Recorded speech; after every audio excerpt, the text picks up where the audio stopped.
Hello again, and welcome to another edition of the ever-present Indiepocalypse Radio. We are here with guests over on the GMT minus something or other. I forget what, I don't know your zone is, but we are here late at night for me, early in the morning for some other people in a different day. I think these are cross days shows. It's Saturday, a Saturday host talking to a bunch of Sunday guests.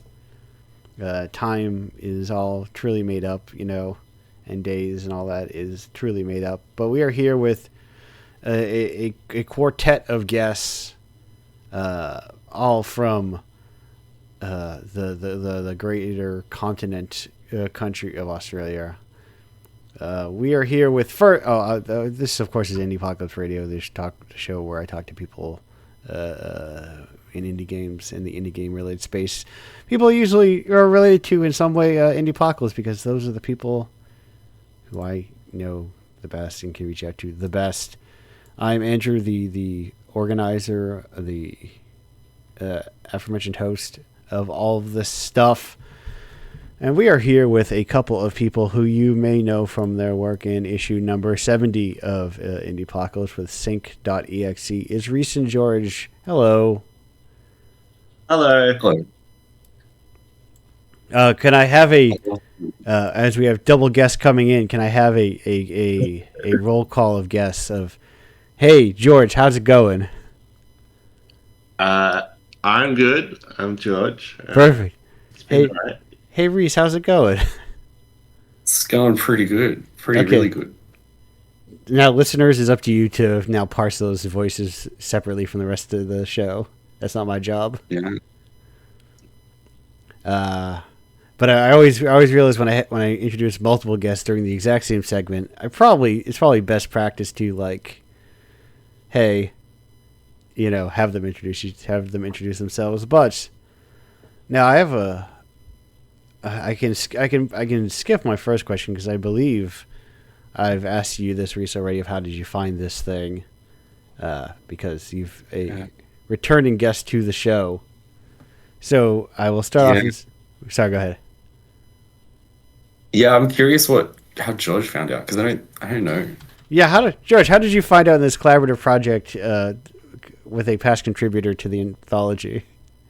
I actually have no idea. I probably heard about it on Twitter when it first came around, either through just indie circles or even on Itch itself.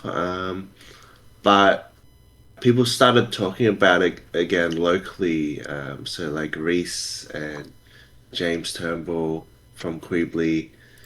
And Reese was talking about submitting cow carries back a while ago. Yeah.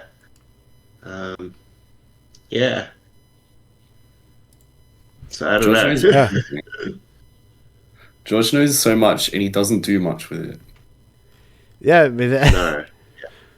It is the more I ask that question, also the more it just kind of leaves people's brains after who knows how many years or whatever. It's a which is a good thing for me, for it to be it's just a thing that people know what it is. I no longer have to actively pursue so much of, hey, people get in this thing,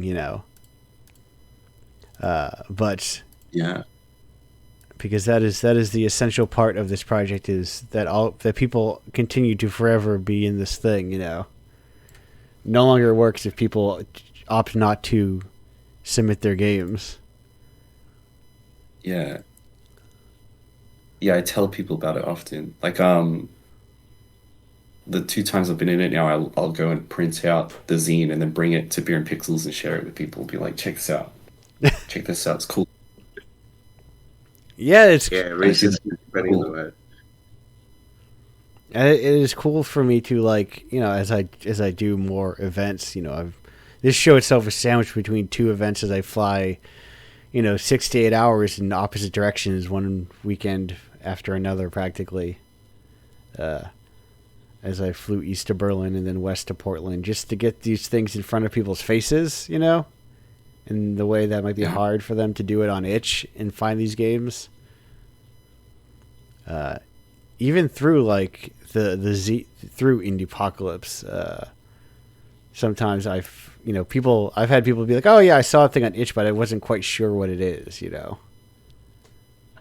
Yeah, because when I tell people about it, I do say like, yeah, there's a game jam page, but it's not a game jam. Right. Like you just submit whatever from whenever. Right. A thing you made 17 years ago, you know. Yeah. And if you want to get, you know, kind of thing. If you're looking to get about 60 to 70 US dollars up front, and then, 5 to 6 US dollars about every 9 months or so, it is the place for you to go to. Yeah. And depending on your local currency, that might be who knows how much that 6 to 7 US dollars could turn into. Yeah, a little more. Yeah. Just a bit more. EP. That dollar can spend further. Yeah. I don't believe the Australian dollar is that much weaker. It's like a little bit, right? I don't remember, but I don't know. I feel like it's very close though. Yeah. But anyhow. Yeah, like maybe 30% or so. Oh yeah, so I should. As my title of the show implies, I'm thinking of going to PAX in Australia if they'll let me in. I'll live like a king over there. That's more than it is in Canada. And in Canada, I'm like, oh, look at this, my US dollar goes so far. I just have to let them let all my stuff into the country. But just don't go to Woolworths because the prices go up to match it, probably. I will not. I know nor will I eat in like the airport or whatever. But speaking of games, let's get back to them.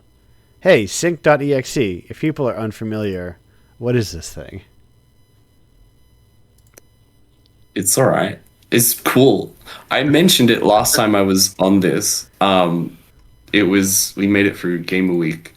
And George actually, so Gamer Week is like a bit of a public thing. We should hang out at the library and we play games from the last week and get a theme for the next week. And it's just 5 weeks of making games. And it was George's theme reveal. The theme was Remix. Yeah. And then we got a bunch of games we each made and we remixed them together. And by we, I mean me. Yeah, I barely did anything on this game. I helped set up project and added all my previous games and just kind of let Reese go ham. Well, I mean, you made all those previous games. That's a big part of doing the project in the first place. That's fair enough. Yeah. It'd be a lot harder to remix those games if they did not exist. Yeah, for sure. Although I have actually been theory crafting, like, how would I put together a bunch of games I made in the past? I don't know if I'm going to do it. But yeah. No, George's stuff was great. You want to talk about the exiting thing? Yeah, I do. It was hilarious putting it together and working on this project, like reading his code and because it's in Unity, right? And I test it, one of the games that he made and see how it works. And it locks the cursor in the screen because it's like a first person shooter. Right. His cowboy game. And I hit escape to unlock the cursor so I can like leave play mode and Unity closes. And I did this several times before I realized like, oh, when you hit escape, instead of quitting the game, it's like application dot. I don't remember what it was. Okay, so I was having trouble using application.quit, so the usual way to like close a game when you like press escape. So This was like with Cowboy Game. I had like a few hours left to submit. Um, so I was just frantically Googling how to quit a game in different ways. So I ended up killing the process. Uh, so that happens in the editor whenever you press escape. That was awesome. It wasted like a couple of hours of my time trying to figure out what the hell was going on, and then like booting up Unity again. It was great. I enjoyed it, like unironically. Like, so, But like, yeah, I'm so did you make these games basically just by like smashing code bases together I of yeah, different games? I'm a terrible coder. I I hate programming, so I just write spaghetti. So like a bunch of my stuff is solo, so I never like no one should ever look at it. So Right, I and just like, write whatever. and the secret they don't the one secret they don't want to tell you about video games, you don't actually have to be good at coding at all to make them. You just have to make something that doesn't break. Which he did. It broke. Right, right. Well, you know, what you But it was using fine. what you use in abnormal ways of smashing them together with other people's games, then you know you'll run into some problems. Yeah. Yeah, it was. Yeah, it was. I deserved it. Yeah. It's the problem is of course mixing it with other someone else's stuff. Not a problem at all. You know, up front that is, or not a problem when you're the only one who sees it. That's why people shouldn't share their code. You know, don't let anyone else see whatever disasters you're hiding underneath the surface. Yeah.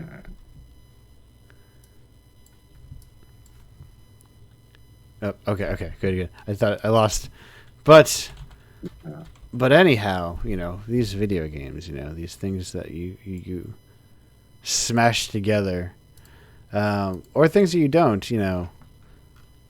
So, Jojo, having not been on this show yet, you're also someone who is, you know, I mean, this project came together because you were both like do a lot of prolific like game a week stuff and that sort of thing. Uh, is that your preferred method to like make games? Is just like I'm gonna make a lot of them rather than like. Do you have like Yeah. here's my big project, or is it just like you want to make a bunch of small stuff? Yeah, I usually just make a whole bunch of small stuff, lots of different kinds of game jams. Um, yeah, I haven't really had any big personal projects. I guess I am hopefully starting up a new one soon. Um, Last night, Reese asked me how much it would take to make for me to make a video game, like how much it would cost, and I said 350. So they gave me $7. So I'm going to be making 2 games this year. Whoa, that's just don't get too crazy, I guess. I know, right? But There's a no, conversation. Yeah. Abel was talking about like how much money would it take for you to kill someone? Like if you press a button and you kill someone at random, like how much would it cost for you to take? And they're talking about like 100,000, 300,000. I just turned to George and asked him, how much would it cost for you to make a game? And he says 350. It was awesome. but yeah, I've been mostly making small games for I guess like the past 10 years. And I'm a pretty lazy person, so it's usually these game jam events, things like Game a Week that push me to make stuff. Yeah. But yeah, I am hopefully going to be starting longer projects soon. Fingers crossed. But that's like the weird thing about games is like the expectation of like longer projects simply because that is we place the weird value we place on games, you know, and they have to be long in order for them to like you know, people pay you money for them. Yeah, I think. Yeah, I think there should be more shorter games. You're right, and when I say shorter, I don't mean like this game is only 6 hours long. I mean this game is 30 minutes long. Yeah. Like Yeah, I played Funny Raccoon game recently, and it's somewhere in between there, I think.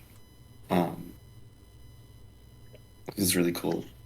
Felt like the kind of thing. Like sometimes I play games like that, and I'm like, oh, this is why I got into game dev to make this. Someone's already made it. Whoops. right, but I feel like people are sort of like hopefully trending towards more of like that scope Yeah. of. It feels like really if you just get off the internet, you know, or like social media, especially, you get, or really, let's just, I mean, to be doubly, triply honest, you know, Blue Sky, which is like Twitter, which is just for old people, I think, who have a very specific sort of like scope of games that are games, you know? Yeah. It can kind of like trap people in like Like it feels offline. Something about it. This kind of game just feels like I'm a kid again messing around with a DS cartridge that I just bought at Toys R Us. right, or like, you know, it's the feeling of, you know, it feels like you're just kind of doing that own thing, you know. Yeah.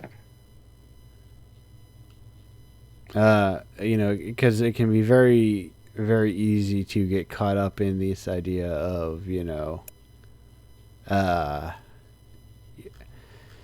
like you know, the whatever the social media marketing manager, you know, approach to making a video game. Yeah.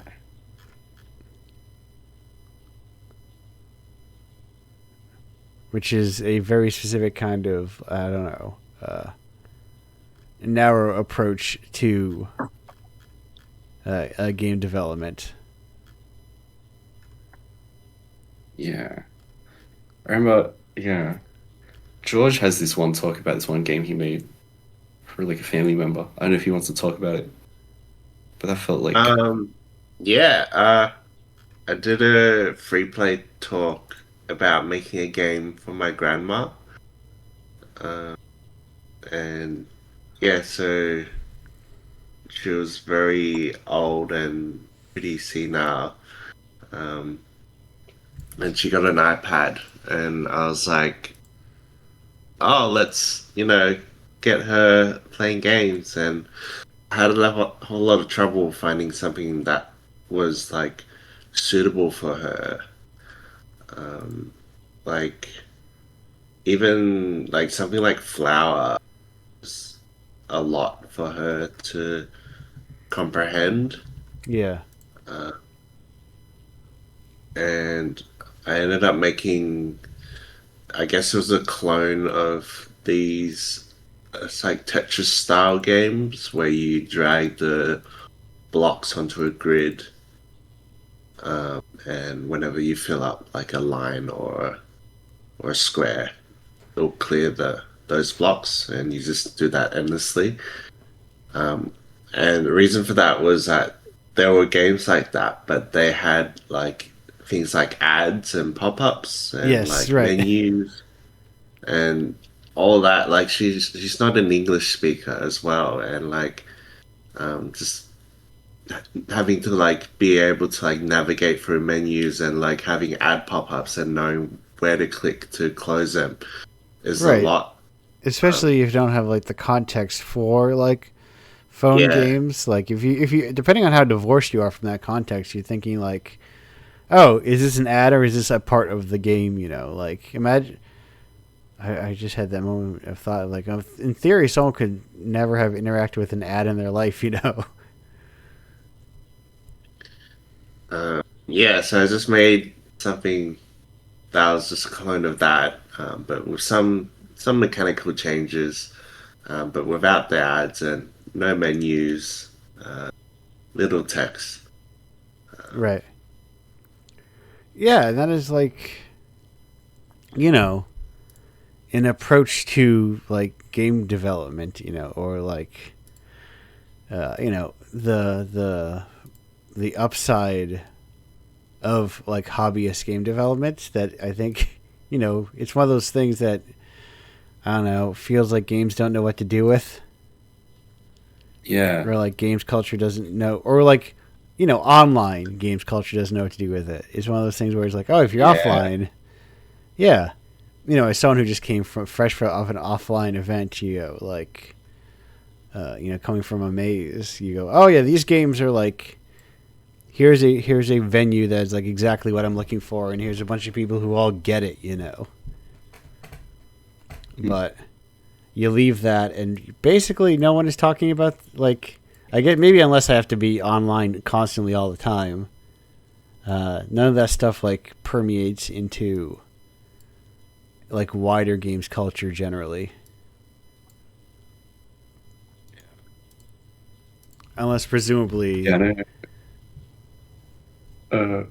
A friend of George was also talking about, he did another theme reveal for Game of Week last year. His name's Quao, and he had the theme gift, and it really stuck with me because, like, yeah, I never like gifted someone a game before. Like, that's, I don't know.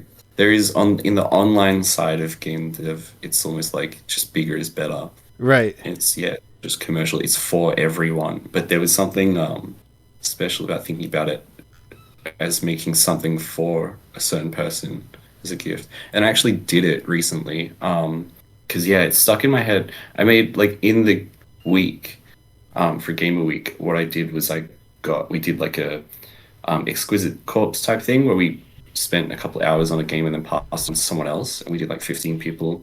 It was sick. And because the idea was kind of like you gift it to the next person, and you don't communicate to each other. Right. But the idea of actually making a sincere, direct gift for someone really stuck in my head afterwards. And then I actually did it for George a while ago. It was something that came out of sync.exe. Actually, it was the text that flies away in the second half of it. I just took that out on its own, and then he had like a little prompts that said, "What do you reckon about that George guy?" And then I just had a picture of George in the middle of the screen, and I took it because George is very much like an events guy. Like, he kind of organizes Beer and Pixels here in Sydney. I don't know. Sometimes he tells me he doesn't, though, at the same time, but he does. Hey, and that's like the weird part of like the unspoken heart of like so much game dev stuff entirely is like local events, that people don't ever actually see. yeah. Like they maybe see like maybe one game from like a member of that goes wide, and then they see, oh look, this game, but they don't see the giant infrastructure that encourages people to make games and keeps people making games. The community. Yeah. You just kind of see, whatever X game got really big. Check out this game, as if it grew fully formed in the ether, Yeah. Yeah, I think community is really important. Yeah, I brought this game to Beer and Pixels because George kind of organizes it, and it was very much like, I don't know, his thing. So I had like randoms from Beer and Pixels like type stuff in. It was really cool because they know George in ways that I didn't even know they knew him. And then I sent like everything that got typed into it, you hit enter and the letters just fly away and it looks like nothing. But secretly logged it all in a text doc and sent it to him. Right. For his birthday. It was a cool gift. Yeah. Yeah. The idea, We'll do more stuff like that. the like, art could just be non-commercial. It can just be a thing that you make for two people or one person. Yeah. Like it is very easy. I think that's not helped by the infiniteness of everybody needs money. And the pressure to, I need money if I need to live at all. So that kind of always kind of pushes a lot of that stuff that way. And I think if people did not need infinite money to live and survive forever for the rest of their life, that kind of like alleviates a lot of that just naturally. But there is the infinite pressures that like it all kind of scoops up together. But anyway, aside from all that stuff, George, I've got a couple questions for you that are stock Indiepocalypse questions. Reese has already asked them. Reese, you're free to answer them again if there have been any updates. Okay. But George, you need to know first off, what's your favorite type of rock? Favorite type of rock? Yes. I think. Has anyone said coal? I don't think so. Like, no one likes coal, so I guess I like coal. It's pretty bland. But very functional. Yeah. And perhaps very damaging as well. But yeah, not great for the environment. It really helped us for a while though before we realized it was bad. Or maybe we always knew. Straight to it. Maybe we always saw this giant smog and we're like, that's probably bad, but what am I going to do about it? I guess. A sad lack of coal. Perfect. And do you have a favorite Toho character? I'm a bit more of a cave person myself. Okay. Yeah, you can see my Discord profile pic is from is Palm from Musou Hime-sama Futari. So not much of a Toho player. That's fine. Like this is the first time we've had, I think, someone say not much of a Toho because I play a different niche bullet hell developers games. Yeah. Cave is a sweet spot. So like Toho is more slower but lots of bullets, and then you got Battle Garaga, which is fast paced but not as many bullets, and then Cave is the Goldilocks zone of bullet hell for me. Yeah, they are. Is Cave still? Is Cave and is? Cave is and is. I had to look them up and like, is Cave and is or Cave was? Cave is and is. They're still trucking at it with their dun patches and whatnot. It is like maybe that's also. I've been thinking a lot about these ideas of these like game cultures that are already separate. Because I think a lot about games. A big problem with them is they're all just this giant lump that gets put in this big pile, and gets talked about together when there's so many different like irreconcilable like. In the same way that someone like imagine if one was reviewing a movie, and then they put on like a video essay, and they're like, these are the same thing. And then someone else put on a TV show, and they go, this is also the same thing. Games have a lot of that as a I think a core just like cultural problem in terms of like talking about them. And I've been thinking, I've been mentioning a lot of like IF and visual novels already feel like they are kind of separate from everything else, in like a very healthy way. And maybe like bullet hells are also like similar in that they, because one can just be like a bullet hell developer and just exist as that for like decades.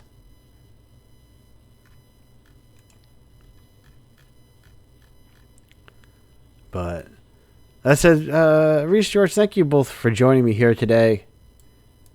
Glad to talk. Thanks for having us. Thanks for having us. We will be back in, where is mine? There is, in about 3 minutes and 22 seconds. Goodbye until then. Yelling at people for 4 days straight in Berlin and adopting a weird mid-Atlantic accent or whatever. Anyhow, we are back to Indiepocalypse Radio. That was the Beths with "I Told You I Was Afraid." We are here with our next guest, who this is a rare future guest, or I guess we actually had a future guest, kind of technically, in the last episode, but I didn't say they were a future guest. Future guest is a future contributor, current day guest, who you may know at some point in some issue of Indiepocalypse with the White Room. So how are you doing today? I'm great, thank you. This is a rare occasion. I think it's probably I'm trying to think, a few days from now, maybe 2 weeks, not too far away from now. Oh no, it's like you're like a month and a week away. Yeah, I was confused about that. I was like, I don't know when this is happening, but you know what? This is pretty awesome. It's happening in like a month and a few weeks. But you are here with these shows, these 7 p.m. or I guess 7 a.m.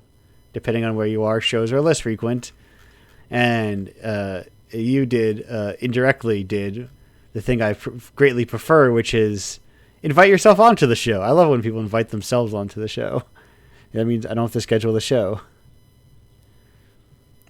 Yeah, I was sort of like not indirectly invited. Reese told me. He was like, it was really random. It was like, hey, do you want to be on a podcast? And I was like, yeah, that sounds cool. Yeah. Here I am. Yeah, you're exactly here. Just the full process is a very simple process. I tried to keep this whole project to be very simple, which is, hey, you want to be in that thing? Just say you want to be in that thing. Hey, look, you're in that thing. That's so beautiful. Do not overstress filling a 7,000 page Google form that requires you to take picture. There have been some like markets that I've applied to, or rather I haven't applied to, simply because they are too annoying. Where they're like, oh, make sure we need 6 pictures of your booth from current events, and it's just like so much stuff. Like, what is this? Just like, let me just give you my damn email and where I am, and we'll look it up yourself. But anyhow, no, it's so scary. Yeah. But that is so okay. So if you hear future guest, how did you, or future contributor, current guest, how did you find this project in the first place? It's the same answer as before, through Reese. Okay. I was presenting the game, The White Room, at like a little showcase thing that George was actually hosting. And it's actually the first game I ever made, and it's still currently the only game I've ever made. I'm very new to the space. And Reese played my game. That's how we met. He thought it was really cool. And then he messaged me. He was like, hey, you should apply to this. He literally said, it'll make me feel good. And I was like, well, I want to feel good. I submitted it.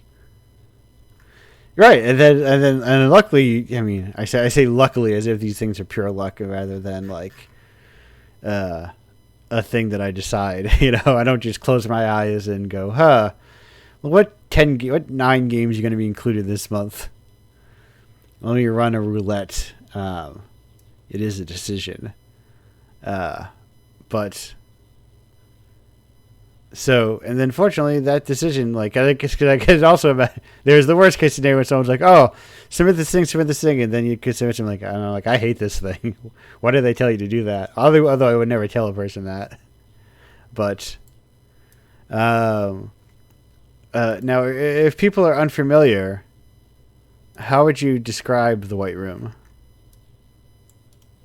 I would describe it as, it's a story-driven game, but it's also, I tried to sort of make it a bit of like a puzzle game in a way. It's not really a puzzle game in the sense that you're solving these elaborate puzzles, but more that there's the big mystery of your character. You're stuck in the white room. It's like, well, how do I get out of this space?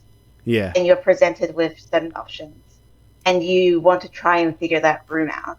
And the way I sort of was approaching it, I wanted it to be a bit of like a almost like a social experiment, where to sort of give context, you're presented with options to go through rooms, through doors, and depending on the door you pick, you're presented with a new room, different visuals, different prompts.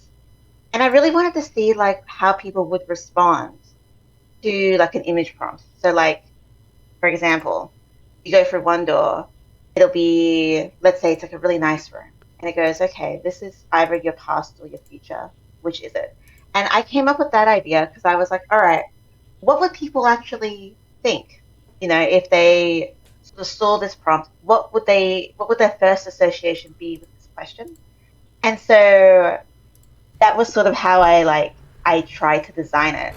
So when I say it's like a puzzle game, I Right. more mean psychologically. Right. An emotional puzzle, like Yeah, like an emotional puzzle, yeah. kind of like what most art is. It's just like less explicitly, you know.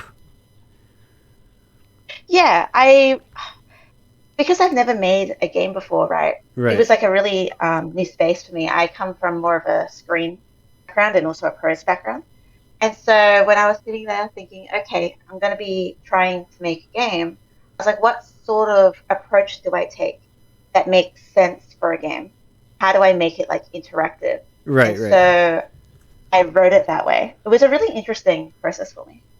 Right. I mean, because a lot of times, especially on the show, when people go, "Oh, it's my first time making the game," it's like, but a lot of times, it's not the first time like picking up art for the first time. You know, he's like, "Oh, I just decided I'm going to try making art for the first time, and I'm going to decide making a game." You know, the ease of tools, depending on from the various engines, makes it easier for anyone to sort of like, you know, suddenly pick up a game and work on a game. Much in the same way that, like, you know, it's easy for anyone not to be good at it, but easy for anyone to draw or play music or do any other piece of art. It's very easy to do. And I think that ease of access, that, you know, the ever increasing ease of access in games, you know, lets people from other disciplines come in and like try games for the first time. No, for sure. Before you mentioned that you don't like the secret is that you don't need to be good at coding to Right. like make a game. And I in the background in the silence, I was like really resonating with that because I am also very bad at coding, or at least that's what I thought. I did one course at university that was like interactive storytelling, where they taught us JavaScript and in like 10 weeks, but not really. They just showed us a bunch of websites and were like, "Yeah, you can figure this out." And we Right. had to make a website. We had to make a website, and they're like, "This is a game. It's a website, but it's a game." I was like, "All right," and I was so confused. It was so scary. I think I broke it, and I didn't know how I broke it, and I submitted whatever it was. I was like, maybe this works. And after that, I was like, man, I'm so bad at coding. I could never do this again. And then, like, when I was doing the sort of the event program that George was sort of co-hosting, this was like 2 months ago, maybe. Anyway, and I was like, oh, I was like quite nervous. I was like, oh god, I had that like, experience. And then, like, when it was in a more casual setting with like other creatives, and it was suddenly outside that like academic framework, it was just let's make a thing, and this is how we're going to make it. These are the tools. It became far more accessible. I was like, oh, never mind. This is way simpler than I thought it would be. Right, and especially because like you said that they just had you like what, just like using HTML and JavaScript. Yeah. Right, like that itself is like, I guess, like not a completely unorthodox approach, but also like a weirder approach to making, you know, not using any game tools kit, you know. Especially, you know, And for sure, and it was very, yeah. Sorry, go on. I was gonna say, especially when, you know, something like Twine, you know, for example, is like an HTML kind of like game tool making set or tool set for making games. No, for sure. In this program, I'll give a bit more context. Yeah. Uh, George was basically like my teacher for like 3 weeks, and we learned Ink, Iron, and Bitsy. The White Room is a Bitsy game. And it was so interesting. I was like, oh, this is like far more, like I was saying before, accessible and usable and user friendly than like I had anticipated. Just going into like basically going into JavaScript sort of blind. And like I'm sure you can like learn to use it obviously and like teach yourself. But I guess it's just like that lack of stress, being like I'm gonna get marked for this as well. Right. Yes. the because really that is the kind of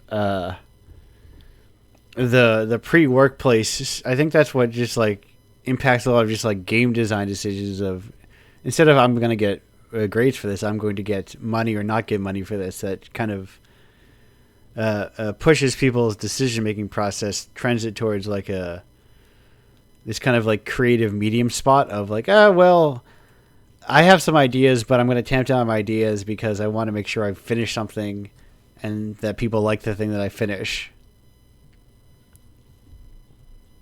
No, for sure. And like actually like looking at it and being like, I have an idea that's pretty cool. How can I use this to make it? How can I make something that I'm proud of or that is interesting for me to make and through making it connect with whoever wants to play it and Yeah. how that can like prompt conversation. I always feel that way about like storytelling in general. Right. Now is the class that you know that one class you had got what got you into the idea of making games, or is that just something else that or you know the idea first of like, oh, I want to make games, so I'm going to take this class. Yeah, it was part of my degree. Again, to give some context, I did screen and sound production and creative writing. It was a double degree. And it was sort of part of like the screen aspect because like my degree was a bit random because they were like, all Right. right, here are some film courses you can do. Here are some audio courses. Oh, look, games are kind of interesting, guys. They're like coming up in the world. Do a game course. I was like, cool. Now I love video games, and I've always thought that game writing would be a very interesting spot I wanted to learn. So that like attracted me to the course. But then like this course scared me, and I was like, maybe not. But then because as I like sort of I've since graduated from uni. I'm currently working as a freelance story consultant. I'm all into narrative. And then, like, as I was sort of seeing these sort of these game type events, it never like the course never made me think I could never make a game. It was more like gaming remained to me this sort of like almost like an oasis, like in the Yeah. distance. Like, oh, this would be so cool. Let me in. It would be so cool. Am I skilled enough to be here? But like, I wanna. If there's any opportunity to try it, then that would be something I'd be into. And so I had this opportunity, and now I feel, I guess, more motivated or encouraged to explore it more. Yeah, because we are. I think games are in both in this weird combination of their most discouraging and encouraging place at the same time, where like I think largely the problem with games, if there's a problem, is that they are hitting the point where most other art forms are, where they make no money. But also, congratulations, you are now, you know, other art forms people have not stopped making art because the art doesn't make money, you know. Hmm. So you get a lot more people just like, you know, making games and just like sticking with games for, you know, lack of a better term, love of the game. Which, you know, makes it way more like encouraging, and I think a lot more, you know, and way more welcoming, because there's less stress of like, is this person joining this group valuable to me, kind of thing. Yeah, it's less. I mean, at least what I've sort of found Yeah. is it's been really healthy, I think, and good to like engage with other creatives, like you were saying, just for the love of the game, and not like in such a I'm only doing this because I want to make money and this is like the Right. main drive, and it's like feels so cold, and like you were like we were sort of saying earlier, or like mentioning that like so you don't burn out because you're just unhappy. Right. Right, because like most people are not. It's just art. Most artists don't make money. Or more like how many artists. The way I like to frame it is like how many artists are doing their own art full time. And like as a full time, not putting a full time job's worth of effort into it, but doing that and also it being their full time job. Like if I feel like that's a very rare occurrence for any art form. That is sometimes For sure. yeah. Yeah. I was thinking about my screen reference and like the filmmakers I've interacted with, and even just writers in general. Right. And it's something I think that's common across the board. And it's like, well, how do you stay motivated? It's like again, it's the love of the game. Right. Because at best, like within maybe like film, you're more like oh, I've got a job. You do your job here and there, but it's not like a full time job. Also, very rarely like your project, more like a project you're working with people on until it ends. Yeah. Which I think in some ways is a healthier version of maybe games could adopt that more, maybe of instead of everything being a studio, maybe this is a game that everyone works on for this one game, and then it doesn't need to be like a studio. Then they have to make we have to make our next game and our next game and our next game forever. Yeah, that's interesting. There's that sort of collaborative aspect. How does that differ?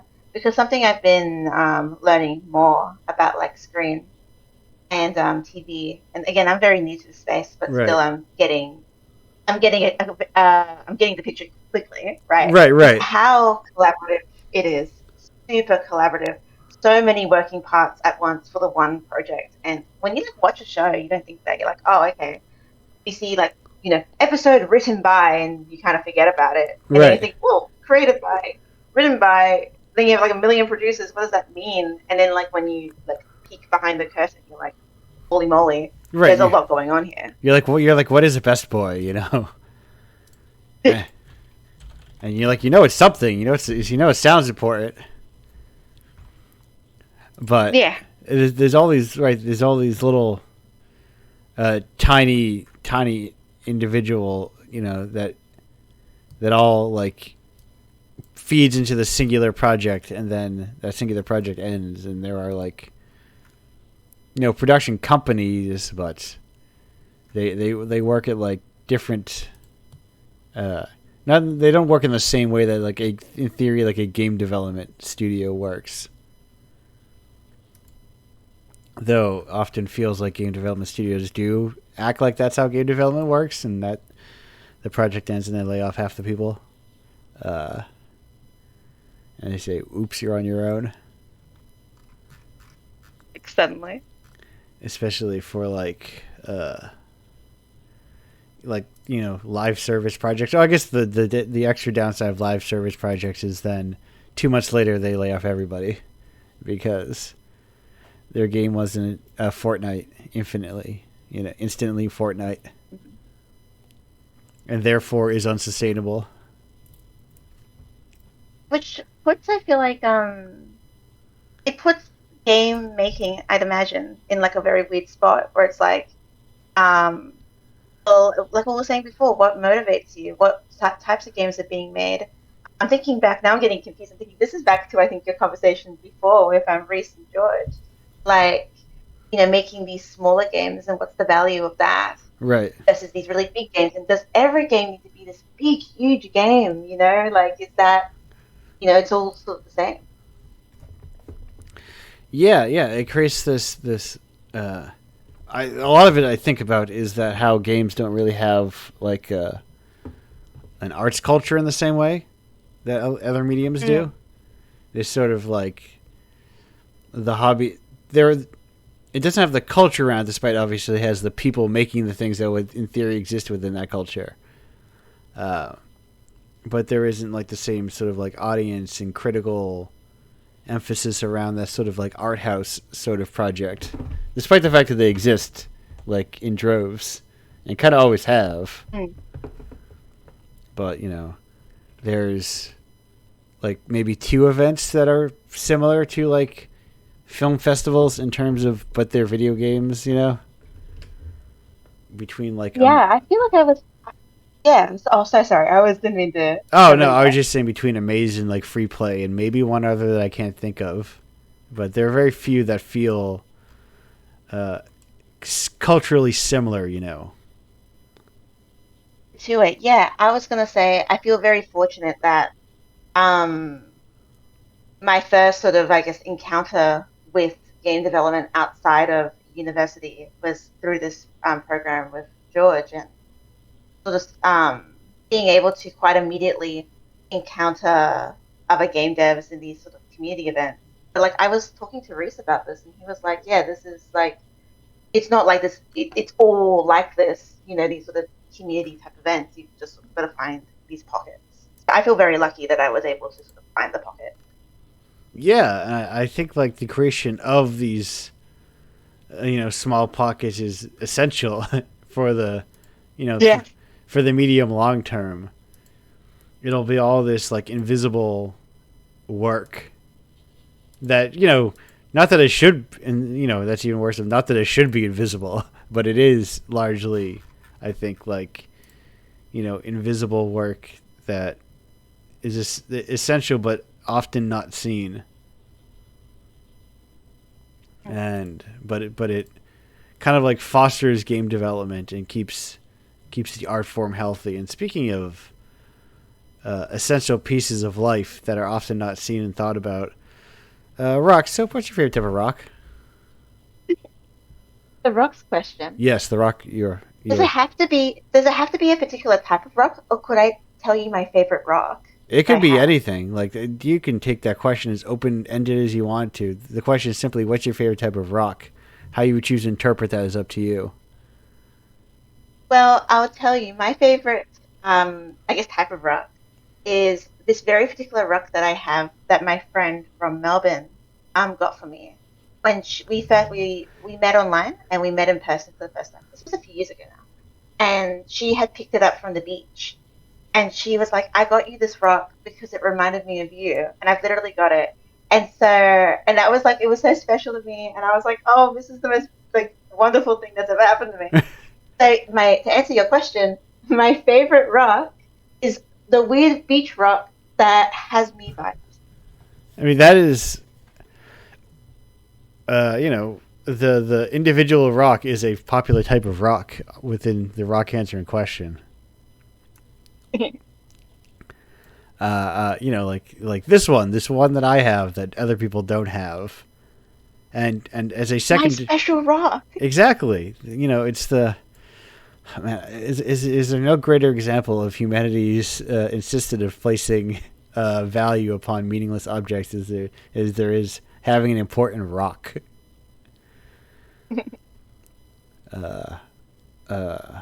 That said, do you have a favorite Toho character?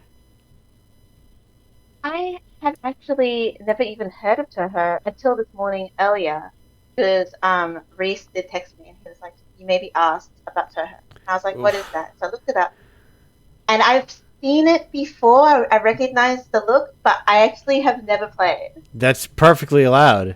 I will have to speak with Reese later about prepping people for this Toho question. Simply not allowed, not permitted.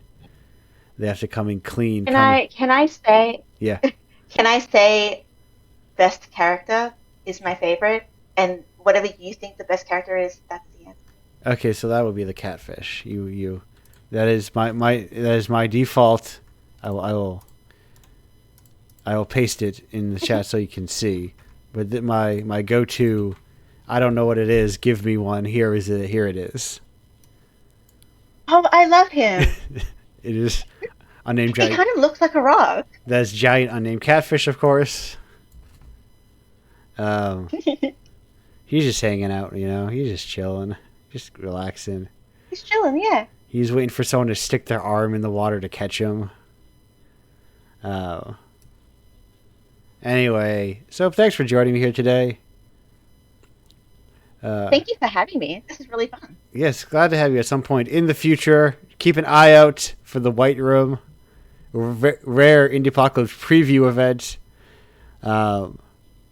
And then, but for now, we'll be back in about 1 minute and 56 seconds. A good goodbye until the end of that time.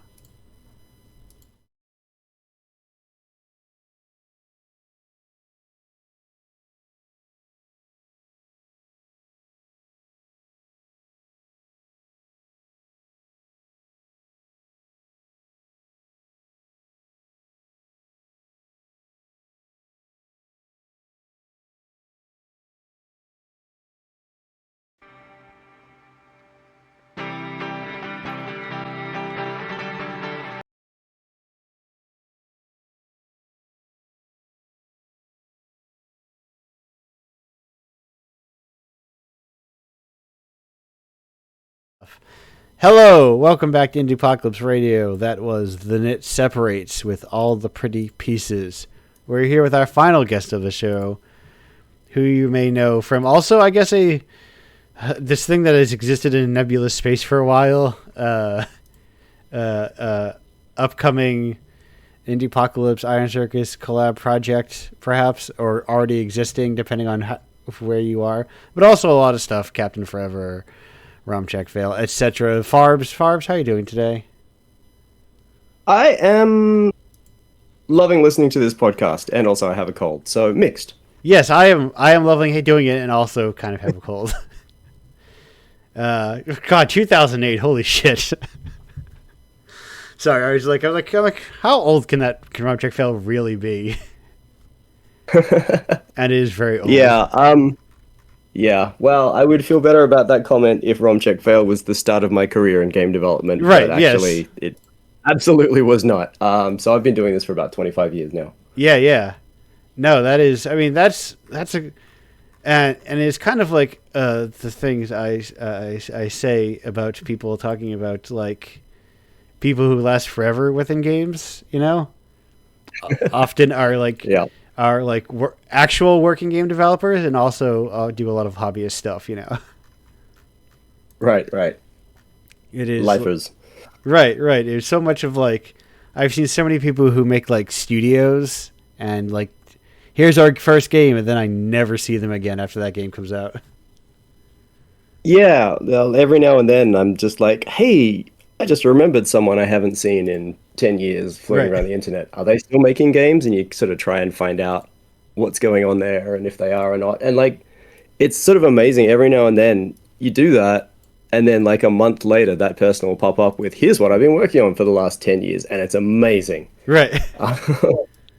And so that's really cool when that happens. But, like, most of the time it's just, you can't find them. They've disappeared. Right. And part of it is this thing I've been thinking obsessively about the more I do this project, of how games as a culture are bad at supporting people in between big projects, or like this the middle ground indie, whatever you want to call, like, independent art culture, you know. Yeah, it is difficult to sort of, I don't know, difficult to exist in this space. Right. I've been extremely lucky, and I think I need to own up to my privilege here. I got in at a time when getting a job at a studio wasn't entirely impossible. Right. And back when you didn't need to ship a game to have shipped a game, you know, or whatever. Right. And I've since sort of moved into a space of middle age where, you know, my partner has an amazing, well-paying job. Yes. And my job is, like, 90% support her and make sure she's got everything she needs. And, you know, off the back of that, I can, you know, when I find time, also try and push my own projects forwards and try and make money off that. The secret to every artist is a partner who works a real job, you know. That helps. the the curse of money and all that, as Austin mentioned, of oh well, you need this stuff to like eat or whatever. Mm. You can't eat with artistic satisfaction. Right. Yeah, no, it's yes. So I do always feel like, when I talk about, wow, it's been so many years that I'm still working in this space. It's like, yeah, but there's reasons. And some of it is that some of the games have done okay and I've Right. made some money, and plenty of them straight up just haven't. Right. So, That is Yeah. like the trickiness of like games and being able to like do fine and like it survive when the things don't do well. Mm. As someone who does, the kind of, sorry, go ahead. I was going to say I think you've touched on a few times already today, the thoughts about sort of smaller things or middle ground sized things rather than the 5-10 year monster projects. Yes. Every now and then I've had a go at, hey, what if I just made a lot of little games and just got like really, really solidly good at that and made like my own WarioWare or something by just making all of these little things, and then Yeah. eventually by having lots of little things, it combines to one large piece of work somehow. And, whether it's because they're all interconnected or if it's just that they're sort of in a style and I've developed a style and it's more like, I guess one of the models I'd considered in the past was like a webcomic. People just expect that there's going to be a new one every however many days or once a week, and then they just pop in and have a look. Yeah. And just build an audience that way. That's definitely a thing I've been thinking about in terms of like on like a publishing angle, of short story collections are things that writers do a lot of. What if game developers also tried just doing that, Right, and that's a lot of what you're in fact doing, right? Like, do you have a regular schedule, or is it sort of a little bit ad hoc? Sorry, I haven't kept No, close a no, tab. it is. So Indiepocalypse is first Friday of every month, a new one of Okay. them.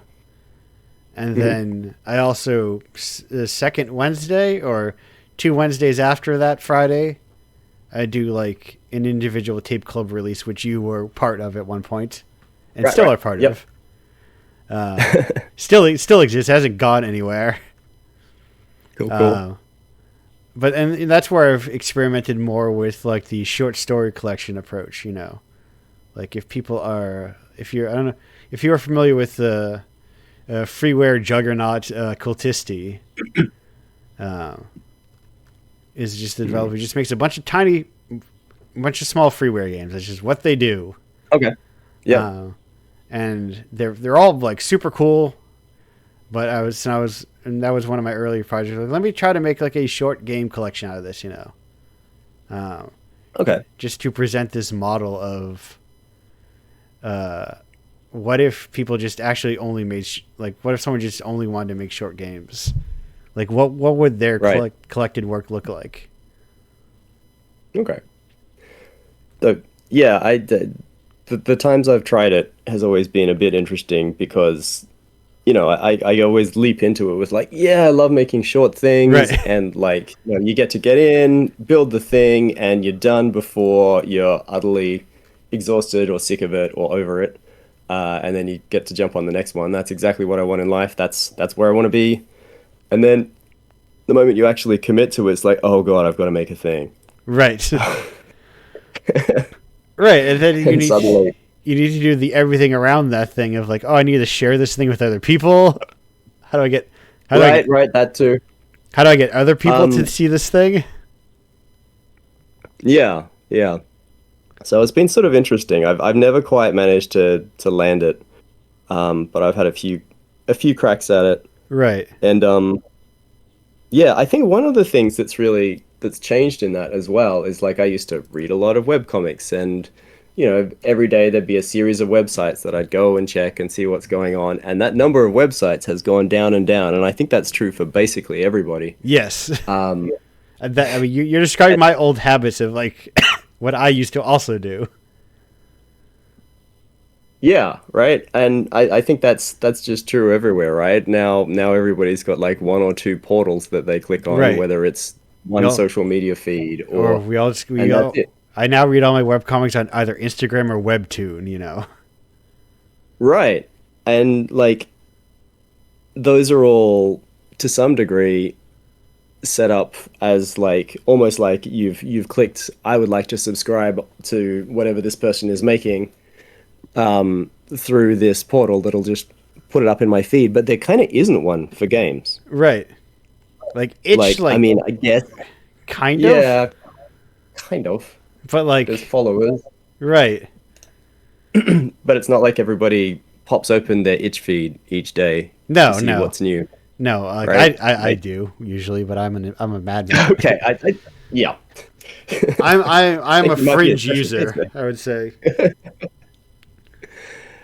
Yeah.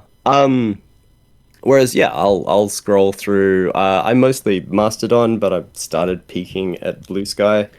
Um, I mean, I would keep it strictly at I would keep it strictly at a peaking level. That is my that was my recommendation. I guess that's my recommendation for all social media is like strictly peaking. right. Yeah. Well, I guess yeah. Another distinction I think I might draw between where I'm at and many of your guests is Yeah. that I don't get out of the house all that much and visit the local game development community. I'd Right. like to. I should do it more.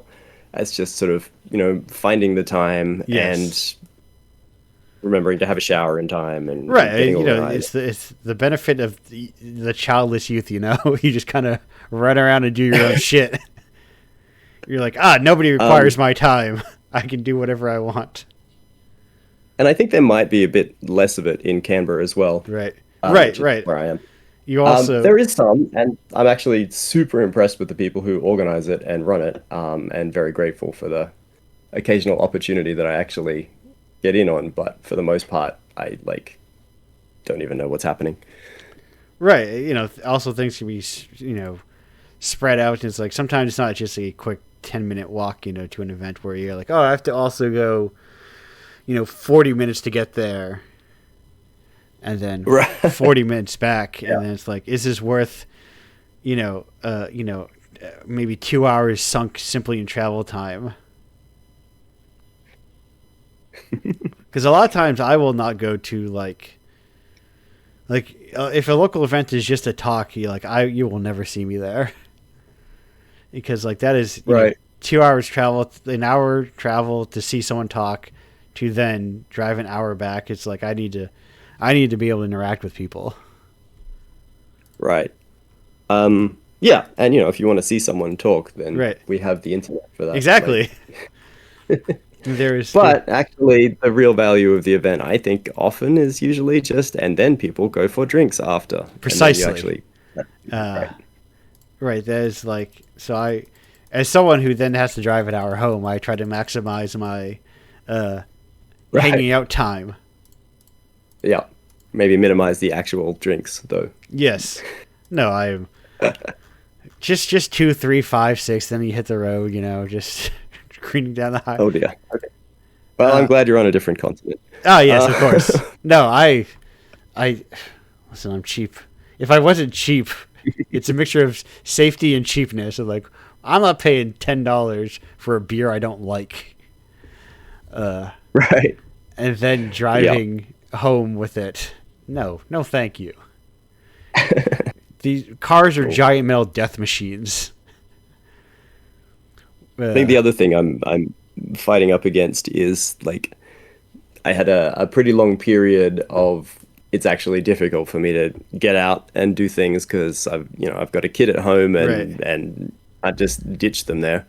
And so that sort of set in a whole lot of momentum of all right, just don't do things. Right. Your routine Whereas just he's old changes. enough now that I can actually bug out. So I've just got to get back into the habit, I think. Yeah. So much of it is just routine, Yeah. of oh yeah, right. I usually do things on the third Tuesday of the month, And if you don't, I've forgotten how we ended up talking about that. who knows? Small games? Small games. I mean, this kind of conversational train just always keeps trucking along to different stations, you know. Do not ask me how I got to one point in the conversation. I will not remember. I think it was small games, local things. You're like, I can't get out to that stuff. Somewhere to that effect. Another thing we touched on briefly, I talked about how I mostly use Mastodon rather than Blue Sky, and that whole schism was kind of weird. I don't know if other people saw it that way, but certainly in the networks and stuff that I followed, it felt a lot like, you know, Twitter became a deeply unpleasant place, or at least it became very apparent that it was never going to get better. It was always an unpleasant place. It just became more unpleasant. Yeah. And, you know, more unpleasant for me personally, which made it easier to see, right? Like, I think there are people for whom it was always very awful. Anyway, and so then there was that sort of a bunch of people wandered off to Mastodon, and then it seems like another bunch of people ended up on Blue Sky. And yeah, like it's sort of fascinating the difference between who ended up where for game developers. And also, I think even before that, I'd been thinking about... I'd had a look years ago when I launched a game in a way where every sale I got like an email telling me, okay, you've got a PayPal transaction for this much, and here's the address associated with it. And as I looked through all of my sales, I realized I'd made a game that was primarily being bought by game developers. Oh, really? Yeah. That is, welcome to my entire business model. Yeah, right. Like, and it made me think, okay, well, how do I talk to people who aren't game developers? Right. Like, are they, and, you know, where are they?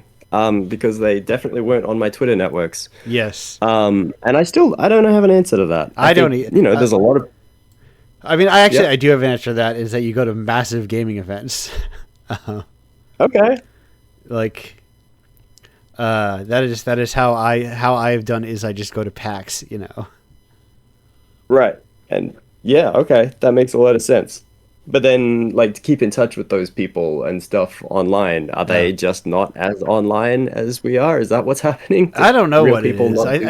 I think it is, like, especially right. Like, if you're not playing the social media game, so to speak, where you're like, if you're not being a poster, you are not really like building a big audience, but also like, you know, post Twitter exodus, or, you know, during the Twitter exodus, I remember a lot of people being like, I have 30,000 followers, but then when I start my stream, only 10 people are going in my live streams. And I'm like, and I didn't tell people this because I'm not a weirdo who just posts at randos on the internet. Right. But like what I said in my head, and what I will say to people like you right now, is the reason for that is that people were following them as a social media user, not as not as like a streamer, you know. So I think like it's easy to like inflate numbers and be like, oh, I got to get 30,000 people following me, but maybe 10,000 of them follow you because you just make takes about stuff, you know? Right.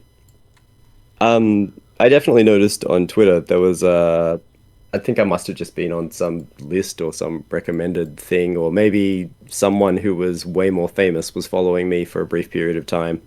But I just get all of these follows from like, I'm starting a new game development studio, and there'd be like 2 posts and then they'd disappear and never be seen again. You're right. And that was like the vast majority of my Twitter followers, which was a bit weird in itself. But yeah, it was definitely not people who are interested in what I'm making or even in me, so much as just maybe if I follow all these people, I'll get some follow backs. Yes. Or maybe if I follow this person, I can derive value from them in some way. As my game. And that was actually I think that's one of the reasons I'm mostly stuck around on Mastodon, because whenever I do peek at Blue Sky, I kind of see that was a big part of the split. The people who were on social media to play social media, to sort of build numbers and etc., mostly didn't go to Mastodon. Right. It is like Mastodon is deranged in its own way, but yeah. It is a different kind of chronically online, but it is more, at least like it feels like a more earnest Chronically Online, you know. Right. There's no one there is winning because you can't. Right. Just the structure of the website does not lean itself towards that. Yeah. And so that's kind of interesting. But yes, as a result, it means that, I have even less reach. Yes. Wow. Yes. No. Yeah, I have trying to. I've the reach question is something I've been trying to figure out for a long time. Of like, how do I get it? Okay. How do I do it? And I think part of it is like if I just slowly build up all of this reach everywhere, and then I will, and hopefully be people's reach for them. Is my hope is that I can act as people's reach. But I think that is definitely a thing, right? Like, one of the reasons that people consider, for their larger commercial projects these days, getting a publisher isn't because the publisher is going to fund them, because they're not. Right. It's just because it's like, all right, you've now got a seal of approval of this is a such and such game, and that's what you're buying. Right. Maybe people will not buy a video game by whatever Pixel Chunk Dudes Limited, but they will buy a Devolver Digital game. That is, the first name I had in mind for how this works. Yep. Yes. That feels like the kind of like gaming shorthand of like that's gaming A24, where they kind of have an aesthetic, even though they're just a publisher, they don't actually make anything. Right. But they at least have a taste, and they right. kind of follow along. Yeah. They've cultivated a certain aesthetic in terms of what they publish generally, so that people can think of them as like a brand. Mm. And I think that's then it actually turns out.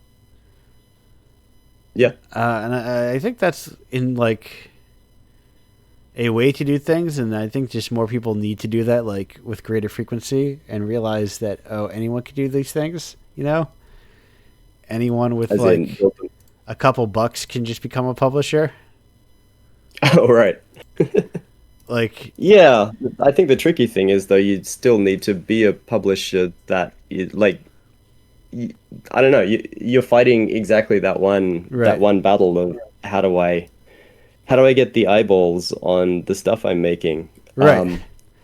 That's so you're still facing that problem. Yes, no, that's why I've thought like before in terms of like recently I've thought occasionally like if this thing that I'm doing ever does work out in any kind of way, what lessons can people learn from? The answer is like none. It's like it's not a replicatable process because if like in a year from now something happens, it blows up, I'm rolling in cash that I'm throwing around to everybody.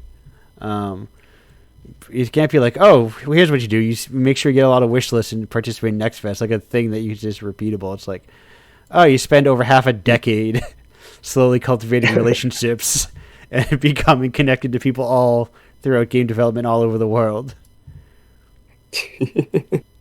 And again, like if you're connected to game development all throughout the world, then there's a little bit of value in that you might have platform relationships and things and blah blah blah. Yeah. But players haven't heard of you. Right, exactly. That's why I go to the players.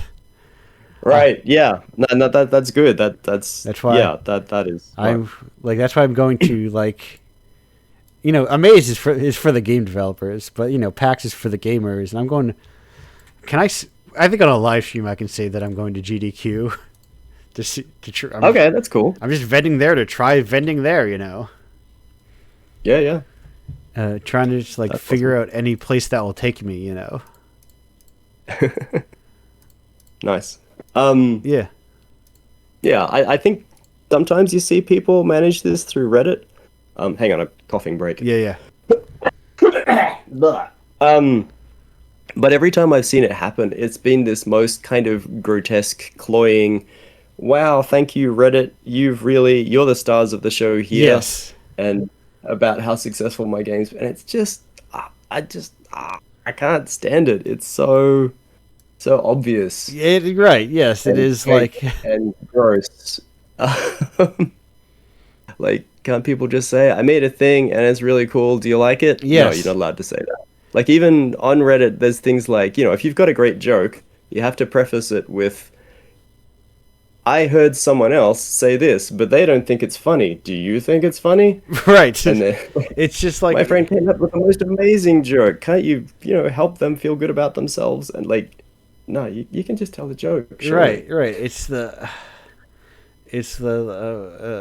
almost like this, like the delusion of the importance of the audience, of like, well, we need to be like, I don't know, like, yeah, right. Why can't people just promote their own stuff? But speaking of promoting their own stuff, we mentioned some of it at the top, but I guess trying to, if people were unfamiliar with your work, to use the one most directly related to this project here, how would you describe Captain Forever?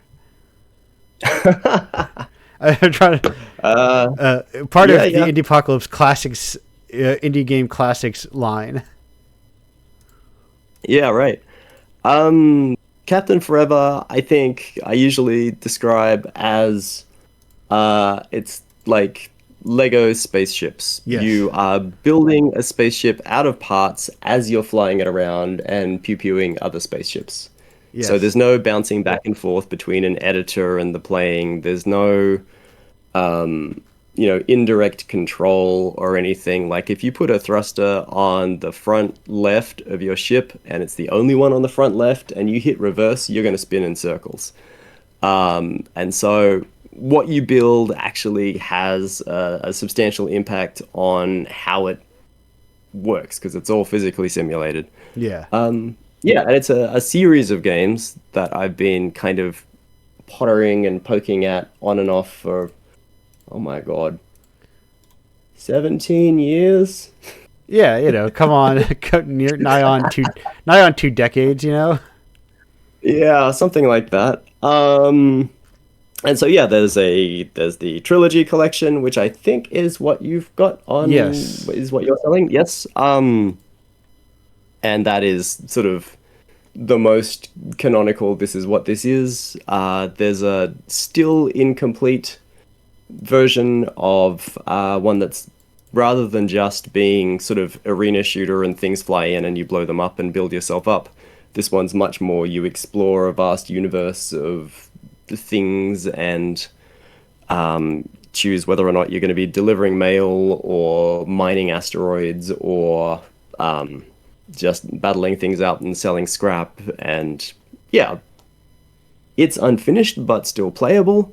And that's been in that state on and off, and every now and then I poke at it. And there's also an IO style web game these days where you can just pop straight on and play with your friends or random strangers and steal each other's parts and build spaceships and stuff. Yeah, like a very, So, foundational sort of, you've to the point, classic. Yeah, it's got a Wikipedia page, a nice healthy one. I think a lot about sort of like foundational games, and how like video games especially, like it is weird, like people can say that they're still young, but that's like at some point it has to stop being an excuse, and it's weird that we haven't like got a better grasp and support of like indie game preservation, or even like game preservation. well, it is really hard. Yeah. Basically, you can't just export it to a new format and move on. You've got to recreate the old format. Right. Or like or in some cases, like especially for like console games, we just don't accept that. What if we just use emulators so we're just fine with it, Right. Yeah.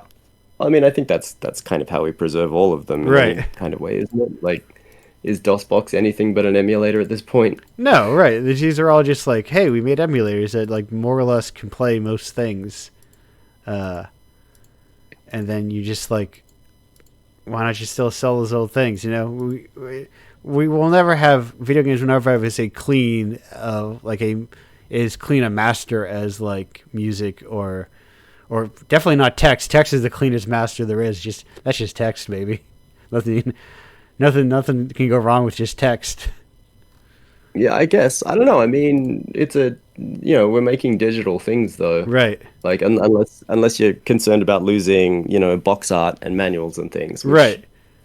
It is a bit sad that we've largely lost that because they're pretty beautiful. But yeah, that's I mean, so much of like that's part of what I'm trying to like. Hey, what if we brought back good box art and stuff?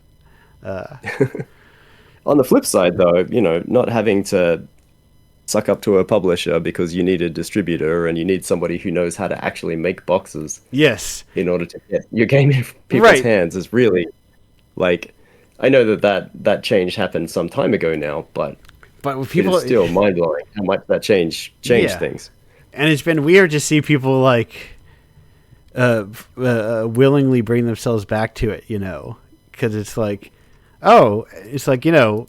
we are free from the period where game developers like basically had to have some way to get their game into a physical retailer in order to sell it, Yeah. But now people are like, well, Steam is just the physical retail. It's like, no, you don't have to. We're free from like large companies gatekeeping us and telling us what we have to pay attention to. Why are you willingly backing into like the big box retailer mentality, Like, to kind of touch on what you said at the beginning, why have we let ourselves be corralled into 3 websites when we can just still go back to like 8 million little websites? But as much as that bugs me, and it like it's really sad to see that we're really having everybody funneled through those 3 or 4 websites. I still do it myself. Like, yes. Right. It is like the portals have won. It's just they've made it too easy, rather than have an RSS reader and that you visit your 7 websites or whatever, and then hopefully. Right. I do feel people bringing it back to some degree of like a lot more people have just been making their own websites again. Yeah, and that's fun and beautiful, but are people visiting those websites? That's the question. At what scale are people visiting these websites, or is it just the people who are making them who are just also visiting them? Right. And even then, like, I don't know, back in this golden era that we're reminiscing around about when people would go and visit different websites, they did it because they still went to those 1 or 2 big central ones and they linked out. Yes. Right? Like, your little website was going to be popular because it was on Boing Boing that day, not because it organically grew as people passed it around. Right. It's the question I have occasionally when people talk about non-algorithmic websites, or it's like, is an algorithm that like is getting lucky in an algorithm preferable to getting lucky with, like, which is preferable, getting lucky with an algorithm or getting lucky with a very popular user supporting your thing, Yeah, that is interesting. Because I mean that is like functionally what like a Boing Boing article would have been. What is in the modern parlance of like some social media power user shares your thing. Yeah, for sure. So, yes. A million years ago, I quit my job at Irrational Games to go be independent and become an indie. And like, at the time, that wasn't just like a Tuesday. That was a thing people were only just discovering and starting to do. And in doing so, I made a little game as a way of letting the rest of my team know what I was doing. Because people used to write these long, beautiful emails saying, I really love working with you all, blah, blah, blah. And, like, I felt that way, but I hate writing long emails, and I like making games. Yes. So I did that instead. But then I kind of got quietly tapped on the shoulder by a workmate who's saying, hey, I actually know an editor on, like, a big web. Can I pass that on, or would that be bad? Or and I was like, yeah, no, that would be a great way for me to launch my solo career. Right. And that happened, and it was huge, and it was really, really helpful. And yeah, I'm not sure that would happen now. No, right, because like, do you know that person, and does that person know that person anymore? You know, do you have that right in anymore? Yeah, I mean, and is it even a person anymore, right? Or is it just, this is the algorithm that is deciding that we're just writing about whatever big game of the day is. Right. And that was also a weird period in indie that I think a lot about, of like, especially on the coverage end of, I think of it as like post Summer Arcade, post Indie Game the movie, where indie conceptually is really popular, this big popular idea of an indie game, but there's not enough commercial indie to like sustain the press coverage that it would nowadays. So you get people like just like digging around and finding weird stuff and like independent stuff, it's how you get people writing about like Twine games on big websites, because they're like, oh, this is what's available for indie, I think also the people writing that stuff were legitimately interested in it, and like wanted, and we're excited to have an outlet where they had like an audience reading their stuff, and they could be, hey, look at this cool weird thing I found. Yeah, and now they're all game developers. That's true. They've all jumped ship. And I think part of that is that their industry thoroughly collapsed. Truly unsustainable, Or maybe the only sustainable model is like the video game cake model, What now? That's what I always think. It's a shorthand maybe that only exists in my brain, of like the very like blog roll kind of like, look at this picture of a fancy video game cake. Oh, okay. That like, it's like culturally inert, but probably a lot of people click on the Mario cake, Right. Okay. Yep, I see that. But speaking of things a million years ago, okay. I had also applied to Irrational a million years ago as a tester, I think, and okay, because they were local, right, for me in the East Coast, did not get it. Probably in the long term a good thing that happened to me, Well, I was always on this side of the planet in the Canberra studio, so I can't speak too much about what was happening over in Boston. No, neither could I, actually, having never been in there. But I do remember being in my car and giving an interview on the phone. But what era was this, do you think? What project do you reckon you didn't end up testing? Who knows? Like, that would have been... Okay. Like, let me do the math of like how old I would have been and when I would have graduated. Let me let me pull up the Irrational Wikipedia. In the meantime, Farbs, I got to ask you. Answer this question before you. Rocks. What's your favorite type of rock? Yeah, cool. I think I can answer that. Okay. Mine also involves a story about the beach. And that is, I was very young, and one day I was at the beach, and my dad said to me, hey, I want to show you this rock. It's really heavy. Just, like, be prepared for how heavy it is. Okay. I'm going to put it in your hands, but, like seriously, brace yourself. And I was quite small. I was like, oh, okay, shit. All right, I'll be careful and stuff. And he dropped a piece of pumice in my hands. That being the rock that floats. Yes. And I don't know, it's just a cute little story that really, really, really stuck with me. It's just like this ridiculous practical joke. And so, obviously I had to do the same thing with my own son when he was at the beach, when he was right, things like that. To get tricked by it's the rite of passage of adult to child of, oh, this person I trust can lie to me and trick me. Yeah, but also, in a silly, fun way, in a way that's sort of, just for me, they're doing it for funs. Yes, also it can be fun and endearing at the same time. Yeah, and just always a nice reminder that adults are allowed to be silly, and in Yes. fact, that can be quite nice. They're also regular people, as it turns out. Mm. And also that the kind of rock itself is just fascinating. Yes. So, Right. rocks that float. What's going on with that? Right. A science prank is like the perfect prank because it's a prank, but also gets the mind Right. working, you know? Yeah, the world is not as you thought it was. Yes. Yeah. So yes, that is my favorite type of rock. If you're still reading Wikipedia, though, I can also tell you my favorite particular rock. No, which- I finished that. That took me about 2 seconds. I was good there. I still want to talk about my favorite I rock. do. I was gonna. I still wanted to hear about it. So continue on. Okay, fantastic. Yeah. When you live in Canberra, there's a reasonable chance that you spend a fair bit of time at the beach, even though we don't have a beach. And you do that by driving down a particular road. It takes about 2 hours, and then you end up on the south coast of New South Wales.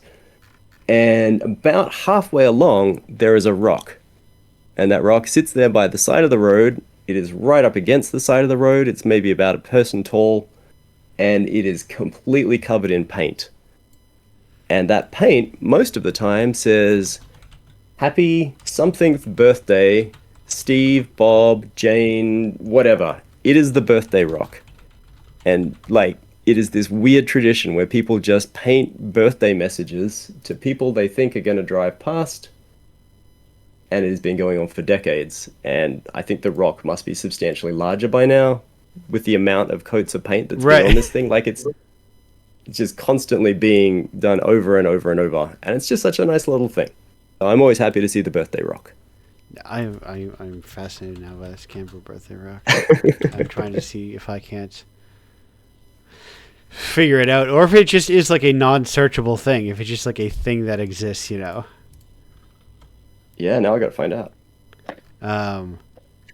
Like it is Oh, yeah. is a thing that is like free from the internet, you know.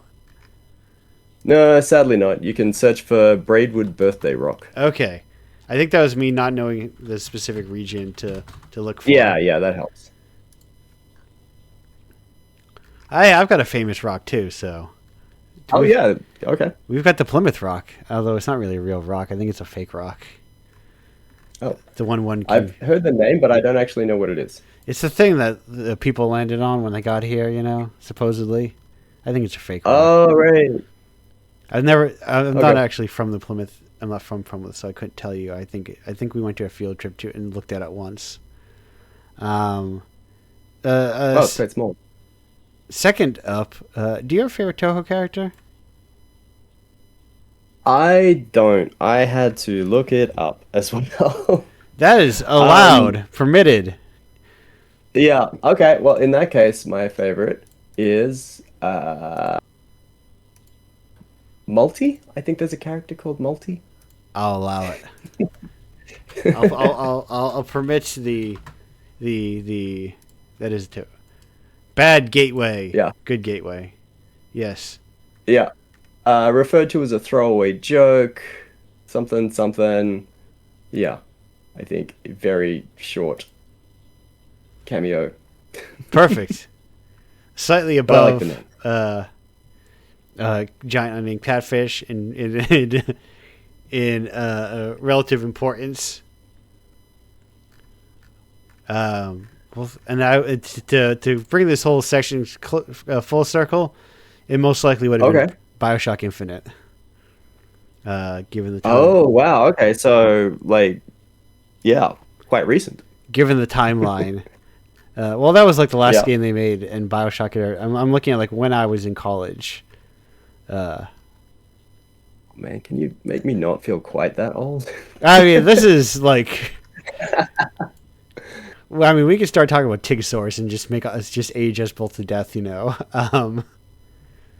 on this show, as we occasionally have quote unquote old man shows, which is people who are at least in their 30s, if not a little older. But yeah, well, I think the first game I worked on that landed on shelves did so in 2002. Okay, So that's that would have finally Farbs, thank you so much for making me be the young person on the show for once. Which I never You're am. welcome. The fun part yeah. of you know, doing like a lot of experimental indie games and stuff is that fucking the kids are doing cool shit. Mm. Um, Yeah, I do wonder sometimes. Like, I talk to people I've known for a long time working in small game stuff, and they like there's sort of this common refrain of, geez, I miss when everybody was making cool, small, freeware shit, and it was really interesting and awesome. And now that just doesn't happen anymore. And I think maybe it does. I got let Maybe me. it's just not us.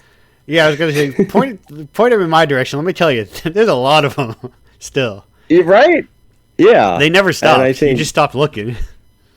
yeah. And I think, a lot of us also kind of fell into the finish your game trap of like, Right. oh shit, we've all got to make a big project and try and actually make money out of this thing. And now we're busy working on the thing for multiple years and Right. just kind of fall out of that scene. So, yeah. Yeah, it sounds like that is really still happening, and that's amazing. And I should play more stuff. And I do occasionally, but, it's maybe I just need to refresh my networks a little bit. I will leave the segment with the message. A throwback message from the Raidwood Rock, which says, "Hey, Merry Okay. Xmas, fuckers." Lovely. with that, we're gonna be going.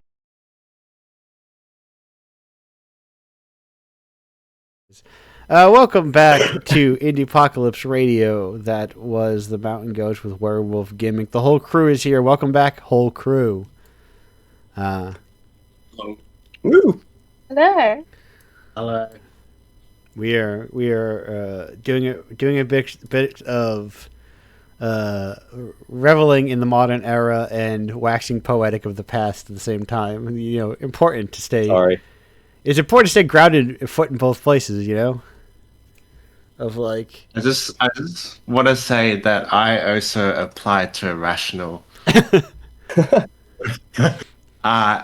in 2007 when I was in year 10 doing work experience. Oh, awesome. I have. I mean, I guess there were worse companies that could have applied. I think I also applied to what's it called, Phenomena. What was that company that imploded because it was so toxic it imploded? Oh, yeah, I think that might be the one. I always forget how like their name was pronounced. Like I think there was like a phenomena. Yeah. Yep. But did they implode? I remember there was an explosion. I can't remember ever seeing an aftermath. no, yeah, there was an implosion. They no longer exist. Okay. uh, So, George, if you had managed to get picked up, you would have been on the XCOM project. Because I was there in the office at the time. And, yeah, you dodged a bullet. But yeah, I grew up in Canberra. Oh, cool. Right, that's why you know people. Yeah, I moved. No, actually, I didn't actually know anyone in the scene until I moved to Sydney in 2016, and that's when I started getting into games. And then I know Rukia and Jared. Mm-hmm. Yep. For interstate events. I was down in Canberra for Equip.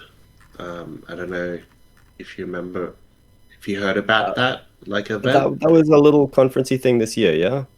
Yeah. Yeah. I forgot to go. I'm very bad at getting out of the house. And that is the trickiest part of game development, because you can just do it from all within your house. The trickiness of I need to leave this thing eventually, but it is sort of unrelated in a lot of ways to making a game. Directly, that is.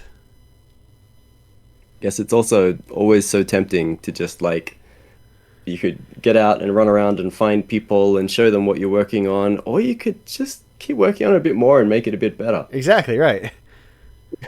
And like, you know how to do one of those things. Right, I'll just post it on the internet, and I trust that people see it on the internet. Even if they break that. You break that with like commitments, like regular commitments. I had like 3 at one point. Beer and Pixels, which happens every month. Yeah. So it's coming. Oh, yeah. Yeah, I try to regularly watch, like, event spaces and meetup groups to make sure, hey, am I keeping up on this thing, Uh-oh.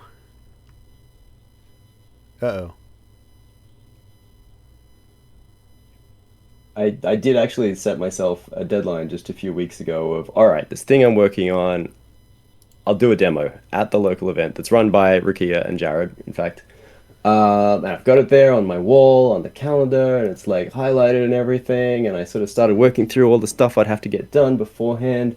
And I am like impossibly behind schedule.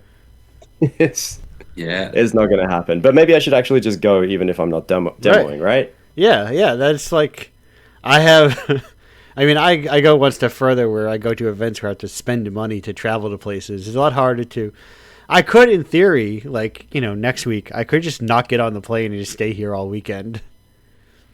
But then it's like, I did spend money for that thing. So that it creates like that is my way of forcing myself to make sure I do a lot of stuff, is I just do things that cost me money. So a commitment's been made. Right. Or at least like cost you money up front, and then I tend to get enough of it back that I don't worry about that sort of thing. Which is why I am always out and about so much. And then, local events are then like, they're like downtime from those kinds of things, as opposed to like, doing like, 2 12-hour days at a table at a maze. And then it's like, oh, I go to a local event for like 2 hours where I just kind of hang out and I don't have to sell anything. That's relaxing. Yeah, okay. I feel like it could be motivating as well. Like if you go to a local event and like even if it's like an unfinished thing that you're showing off, getting like people like in person being like, "Oh, this is really exciting," that could motivate you. Or even going without anything and being like, "Hey, I'm here without anything, but I'm working on a demo." And someone else might be like, "Oh, well, maybe I'll show up to the next thing and maybe I'll see your demo." Right. Yeah, that's true. Give yourself miss a deadline, but make yourself feel doubly obligated to hit the next one. Through love and commitment and community. Right. Community. I love to go to events and see unfinished stuff, and I don't know. I haven't quite figured out why. I just rather see unfinished stuff than finished stuff. Yeah. Okay. So like, maybe it's more relatable. I don't know. Or it's more human. Right. I don't know. Yeah, I think I am a big fan of the aesthetic of evidence of construction, and you definitely get that with unfinished stuff, right? Yes. Like you can see how it's built because they haven't finished yet. Yeah. I love, look, one of my favorite things of the couple times I've gone to a maze is that seeing that other people that have my same game restart process, which is close the game and reopen it. Yeah. Not that polished like restart button. I organized a game jam recently on a ferry trip. We were on an hour-and-a-half ferry in Sydney, and the games were actually pretty good. Like this was the second time I did it this year. Last year, everyone was doing it solo, and it was all kind of scrappy. And people like either didn't submit or they like spent another day or two on it afterwards and then submitted it. But I didn't see much of like the raw stuff. This year, we had an actual showcase at the end of the day, so it kind of forced people to upload it. Right. One of the games that came out of it was, it was like, it had it was just glorious. It had like the default Unity background color on the camera, that gross blue color, and I didn't realize until I read the comments on it, like the music. It was like some jarring chiptune thing, and it was like it was randomized. I thought it was actually composed, but it's a randomized song, and you can see like there's these little bullets that hit things, and when they hit them, they disappear. But you can see that they don't have is trigger marked because the physics kind of makes the bullets start rotating after the other ones disappeared, and there's a restart button. So he went to the effort to make a restart button, but it doesn't work. You still have to restart the page. And it was just perfect. And he must have known what he was making, because like in the category of the game, it was like listed as a card game. It wasn't a card game at all. It was just great. I loved it. Yeah, like, That's awesome. I'm really like very personally drawn to like stuff with personality, you know? Yeah. Like good video games are kind of overrated. Yeah. I'm not interested in good video games. I'm interested in just like interesting games, you know. I think I'm in the pursuit of something new, and that's why. Yeah. Like when you see an unfinished game, like it could be anything, because it's not done. Right. Maybe that's it. I've watched like some YouTube video essay like years ago about chess bots, and how, like, not talking about like the big ones like Deep Blue, but like more handcrafted stuff, like one that prioritizes moving all of the chess pieces to the other side of the board. It's not even trying to win, it's doing its own thing. And ones that have particular rules on what they do, and they're more goofy. And at the end of the video, he circles back to the true random bot that genuinely just moves any piece anywhere randomly. And he was saying there's something beautiful about that bot in particular, because it's capable of making the perfect move every time. And no other bot is. Right. In that sense. Right. It is the only something like that. Like I want to see something, I don't know. Right, because it is just, I mean, it's functionally impossible, but technically the only one that can be programmed like a grandmaster chess player. That is kind of awesome. I like that. Yeah, because there is like that inescapable charm of, and that, I mean, that's only going to like increase with time, you know, of people being charmed by, you know, imperfection and messiness, you know, as you know, generative art is striving towards some kind of gesture towards you know, perfection, but like emptiness at the same time. It's trying to fill a goal. Like you give the LLM or whatever a prompt, and it tries to strive for it. You know, it has its fitness scores and whatever in the background that have been perfected to hit it, and it's like, no, I don't. I just want to fuck around. Right. I don't want to accomplish anything. I don't know. Like the thing that's how about we go goalless? The thing that stands out most about it is how like it lacks any intent of anything. Yeah. Like you can't go, oh, why did it make a thing like this? Because it didn't make a choice. It never made a choice. Or it made so many choices that it functionally made no choices. Yeah.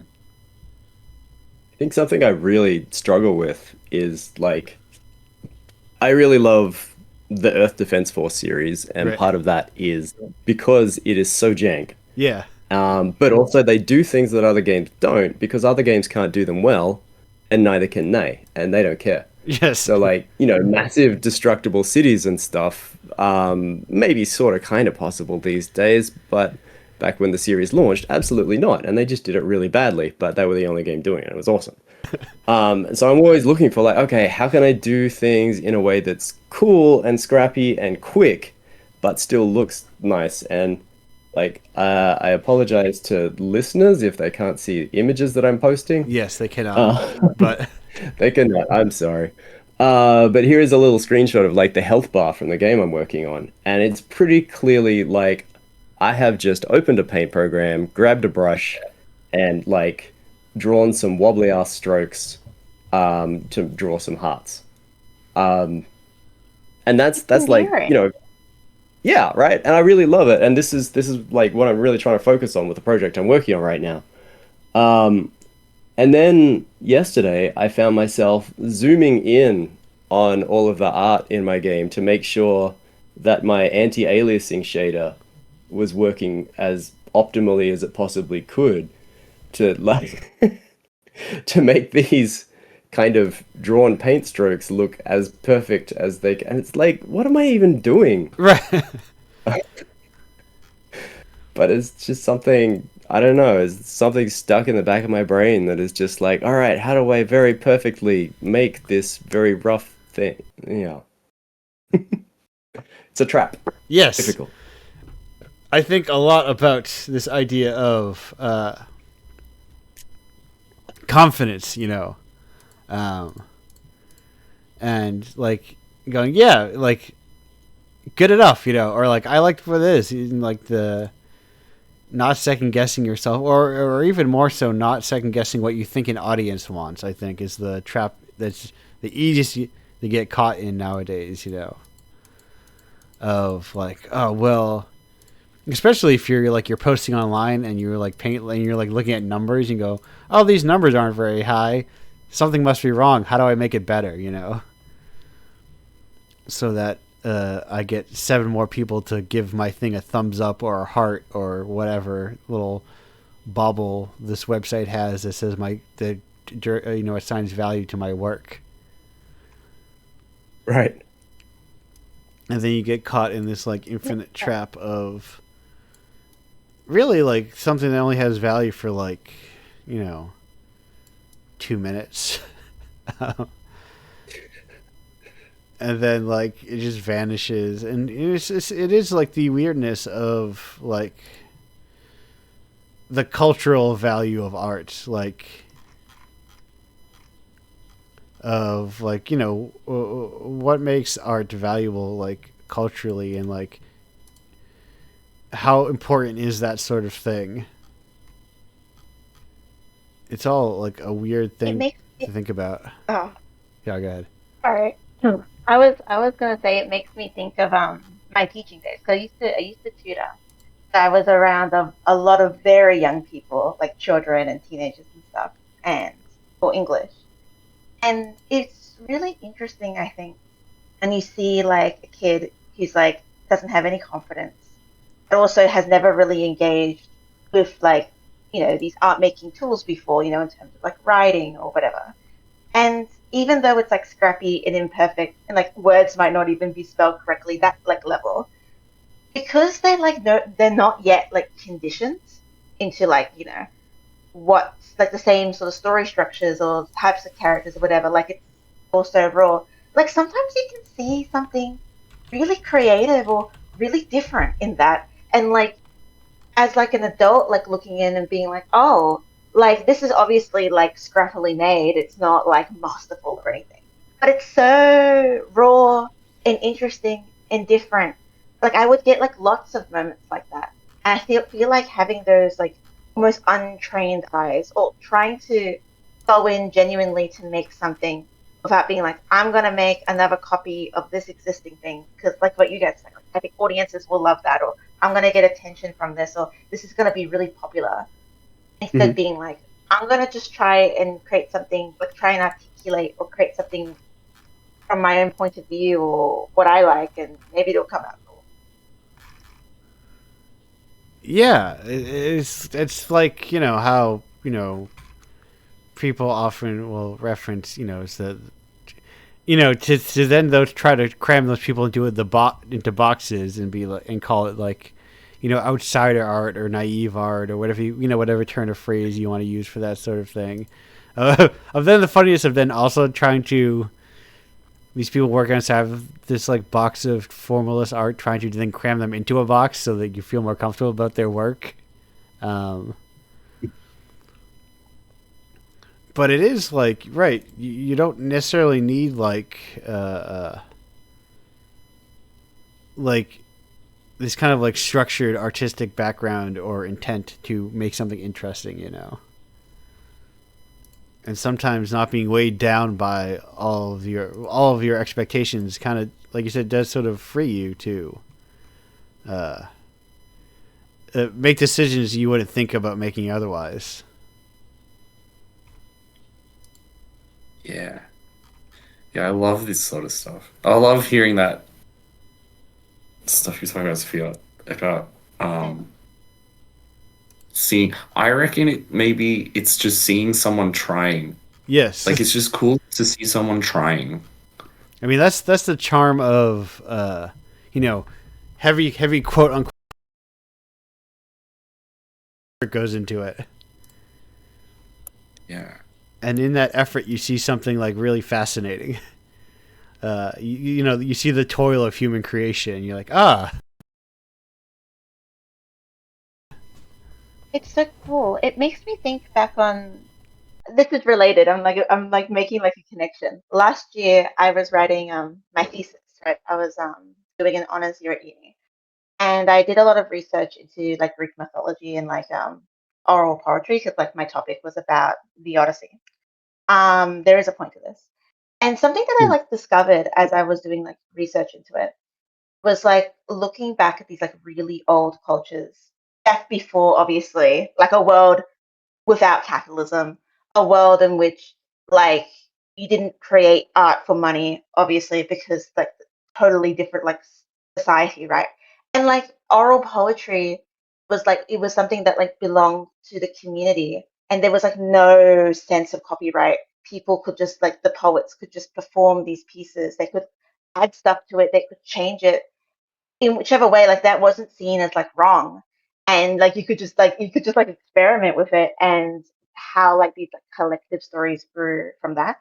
And it really like made me like reflect on like today's world and like modern like art making, and like what it means to sort of like what we were saying before, like this value of art, creating something almost like uninhibited for yourself, for other people, not even necessarily for like financial reasons, just to sort of share and to connect and to feel like you're a part of something. I don't know. It made me reflect a lot on art today, is my point. Hmm. It's definitely interesting thinking about like wanting to make something just because the thing is interesting and you want it to have been made.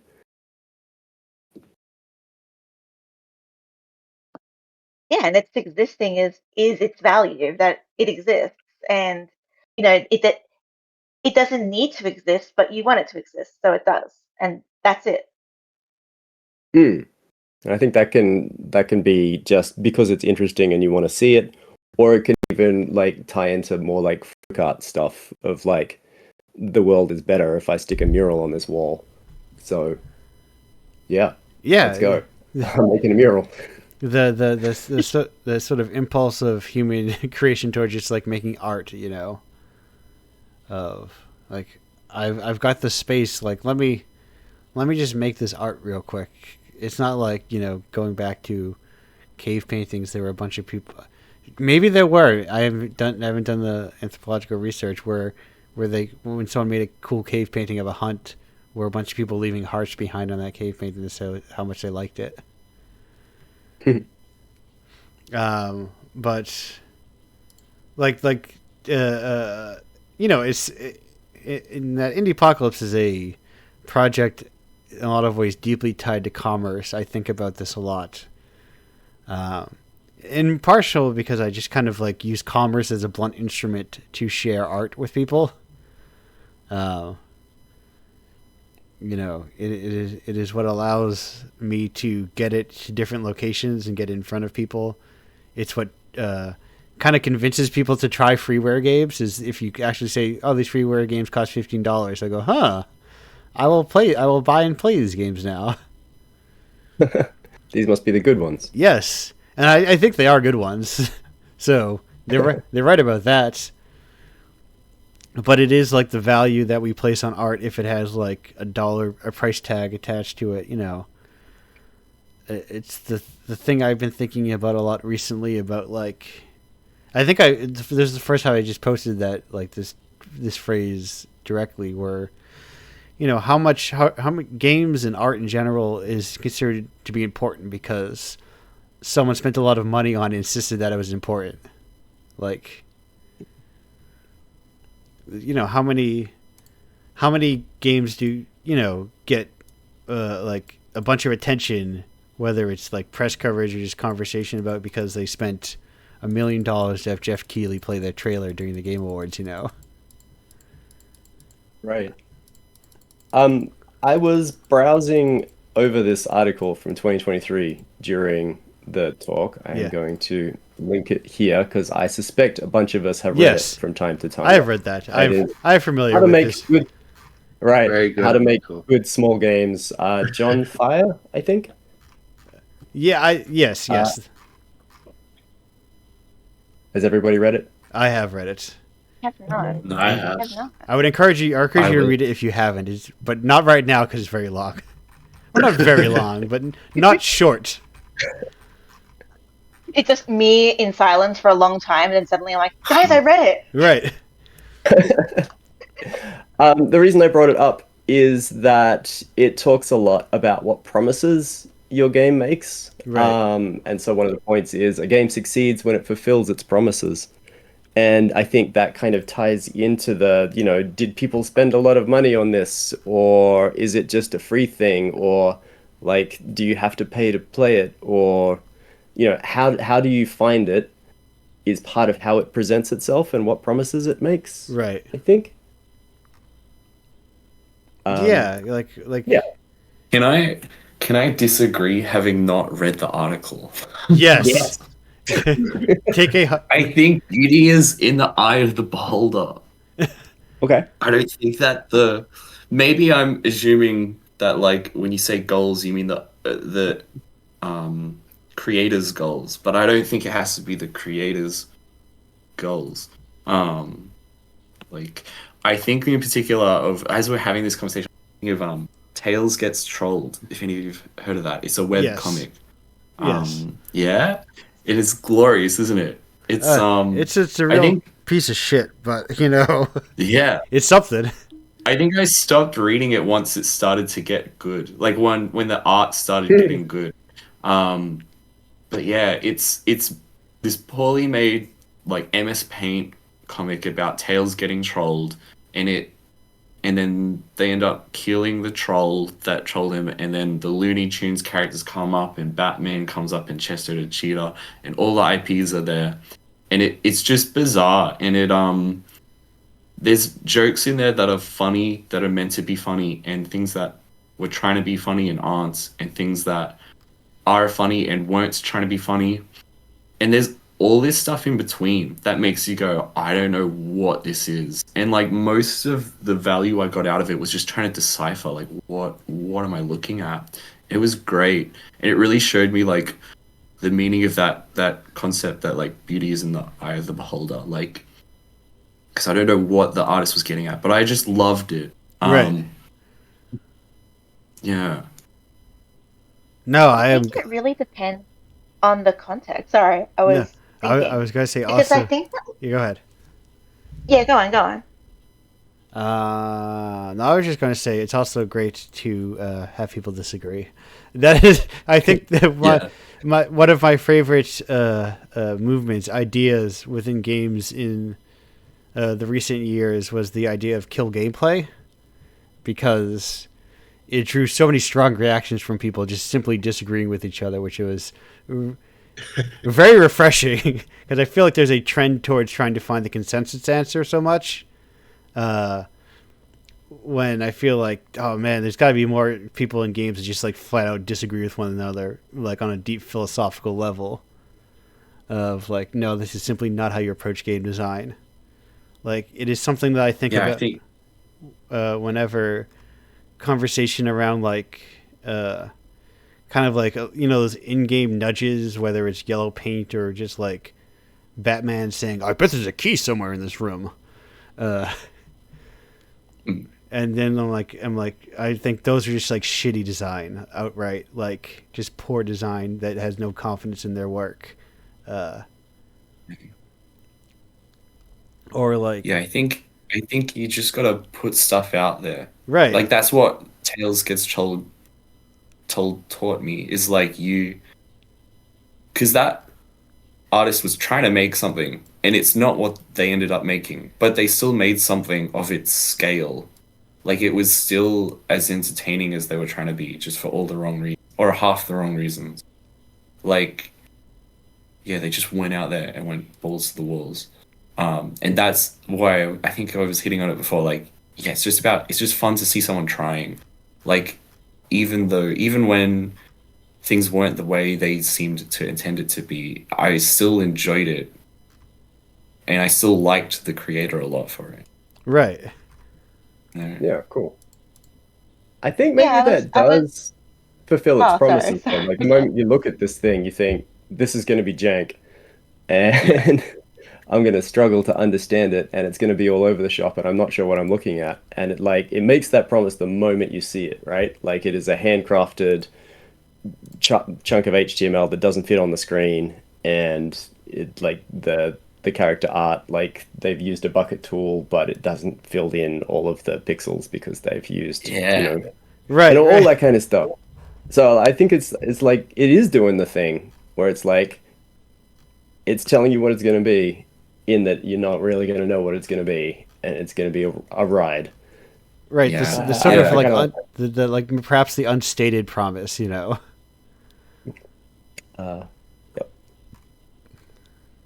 was gonna say before about context because I find this all interesting because I think that like when art gets caught in a very like I don't know how to put this monetary context, people Mhm. suddenly are like, okay, I'm spending money on this, and so you get this like consumer point of view that's like, I want what the game promises, right? Where it's like, you are now serving me a product, and if it's not what it says on the label, then I'm going to be disappointed that I wasted my time, and my time and my money is of value. But when you like strip away that context suddenly, and it's like, I'm just creating my thing, then it's like it's less intense, in this sort of like, you have wronged me somehow by creating something that I feel like wasn't my money's worth. It's like now how we define the value of the art is different. It's like so like Reese, what you were saying about this like this comic, it's like, well, it can the fact that it's raw and it can be whatever, like there's no huge expectation on it, which is kind of beautiful. That's is valuable as Yeah. well. Hmm. I think an interesting experience I had quite a few years ago was somebody made a game that kind of looked like a really responsive, fun, bouncy platformer thing. And it was free, right? So there was no monetary gate or anything. It was just my time and attention was all that was being spent here. And so I had the expectation of this what this is going to be. And like about 30 seconds into the game, it suddenly switched to this dark, oppressive, very slow moving, not even a platformer anymore. And like, I'm not saying that it was a mistake or it's bad that they did that. And in fact, I think this is even where I disagree with, a game succeeds if it fulfills its promises, because this game clearly made promises in the way it was presented and then did something completely different. And that had a very strong effect on me, but I also really didn't like it because I was quite disappointed because there was this thing that I thought I had, which was the opportunity to play this fun, boppy, responsive platformer game, and then I didn't have that. And so it's interesting, I think, like you can create interesting art by breaking those expectations. But you might get a negative response as a result because the reason people are engaging with it, even if it's just their attention and their time that they're spending, uh, like they're not getting what they expected, and that feels bad. Right, So right. it's interesting. And who knows So if if you want to make like people feel bad, do that. yeah, and who knows if you come back to that in 2 years, like knowing what it is, like maybe you bring a different perspective to it, you know, like knowing up front than what you're getting into.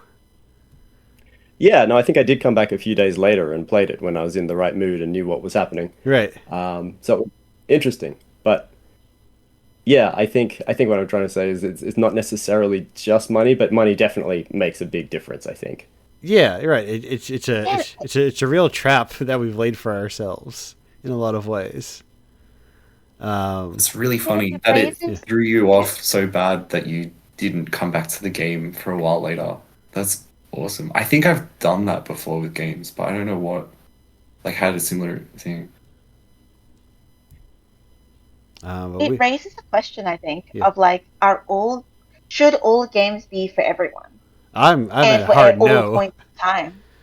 Exactly, right? Yeah. It's like Oh, sometimes no. you can make a game and someone can be like, wow, this was the worst. I hated this. And another person's like, this fundamentally spoke to me at Yes, this point in my life and I needed this. I think I had for it. It was a hard question to ask. I had a question on this show for a while, but it was a hard question to ask people in the moment because it's an odd question, so it's hard for people to like think of an answer. But I think about the idea of like, what is your favorite piece of like unrecommendable art, which is like something you love, and it's like not that you don't think anyone would like it, or not that you think it's bad, but it's like, what is a piece of art that you like that you have to like really consider the person you're talking to before you recommend it to them? And most people, you're like, "No, this isn't for you. This is not for you." Tails gets trolled. I don't know. That's such a good question. Right, because I had on this on the I think it was the first or second pledge drive I did for the show. I played all of Michael Snow's Wavelength, like as part of the stream, and I'm like tell people like this is kind of bullshit. Get ready, as a kind of like visual representation of, or like using another film or using another medium to try to convey the ideas of what the zine was. And, that is fucking. It's just like a Zoom for like 40 minutes, Right. Uh, So I know I'm the oldest person here, I Yeah. think. I don't know if any of you are parents, but if you are, or if you're going to be at some point, you're going to go through probably a whole lot of, I want to share this thing with my kid, You're right. and society's changed. So before they can see this movie, we're going to have a conversation. Right. And so, yeah, like, the movie Flying High, I think, was one of the ones that we just had to keep pausing and say, okay, so what happened then was not okay. Or, but then, other bits are hilarious, and you don't want to throw the whole thing out. But yeah, it is kind of fascinating how, yes, you can love something and also know that it's terrible in lots of ways, and sort of try and find that ground of like, how do you actually keep this thing alive by sharing it with people? Do you just let it die quietly in a corner? Do you just have to create this heavily redacted, annotated version of it? Right. That's a whole Stuff like other. Is this the part where I learned that airplane is also called Flying High? Oh, right. Yeah. Yeah. I'm like Flying High. What the hell is Flying High? Right. That's a whole other like very like that feels like a more modern context art of like experiencing something being like, yeah, I don't like this part of it, but I like this. Maybe I like this work as a whole, but I go, yeah, that part doesn't work. I don't know about that thing, That is a trickier thing, or like to think about sometimes. To go, yeah, I like this work as a whole, but like, yeah, that part did, or like, that definitely did not age well. Right. You have a really easy example of that is my kid is super into physical comedy, and like, yes, not just watching it, but also sort of developing it himself and stuff. And so we're like, okay, well, I guess we're going to have to learn about Jim Carrey. yes, Right. And it's like, okay, so here's Ace Ventura, and we're gonna skip this bit, and the last like 45 minutes of the film. Right. You go. Right. There's like interesting things to be mined from like these like bits and pieces here and there. I think that's in part where like now here I'm having a thought where like this is just hitting my brain right now. I wonder how much of like thinking about that more comes from like the more isolated way that we watch things nowadays, perhaps, where like if you're watching say something like that with a friend, like you just talk through that part that you don't like, you're like, oh, woof, this part, and let's just forget about this part, but rather than like in the modern streaming context of a lot of people like presumably just like watching things by themselves, like it's just you alone with the movie or the TV show now, so you kind of got to reckon with it in a weird I think way. people are also really concerned with how art reflects on them. Yes. And so there's there's this moral factor where it's like, oh, if I recommend this thing that I like for this particular reason, like you start to feel like you have to justify yourself. It's like, okay, this doesn't fully reflect me, but there's this facet of it that was really important to me maybe, or meant a lot to me, or I think is cool that I really want you to see, maybe so you can understand me better, like a bit of a connection. I understand that out of that context, maybe you're going to have this bad view of me, and I'm not a bad guy, and so it creates a lot of like anxiety. Right. And the kind of you're like that kind of fear of somebody's too online and they think everything, like anything you recommend, you like 100% of and you endorse 100% of. Yeah, I feel like there's like a culture around that, which is not always great because I feel like it can start to create this. I don't know. I think sometimes it's important to engage with art and consume things that are from different points of view, stuff you might not agree with, even stuff that like just for your critical thinking. Like I don't know. This might be. It happened like a while ago, I think, where with the Roald Dahl books. I don't know if you heard of this, but they were thinking of, I think, censoring one of them. I don't remember the full story, but essentially it was like, should this book that's now outdated be censored for new readers, or is it actually important for people to know that this stuff existed beforehand to improve your critical thinking so you can understand the context? Yes. I am someone who's of the mind of like, hey, if someone puts something shit in their art, you just leave it in there. You don't get to like sandpaper over the rough edges just because you want to enjoy it with like without guilt or whatever, Which I think that I think it's important for both versions to exist. Right. Like, my experience with the Roald Dahl books more recently was when my kid was a bit younger, reading them to him, and just like, occasionally skimming ahead to the end of a sentence and going, you know what, we're gonna skip the rest of that sentence. You're gonna skip it, yeah. Because, like, I don't know, you're talking to a 3-year-old and teaching them about the world and values and what kind of behavior is acceptable in society and what is not, and what it means to be shitty to people and all that sort of thing. And, like, I don't know, it's presenting a view of the universe, and if that view is skewed and doesn't adhere to your values, you don't want to present that as normal. Right.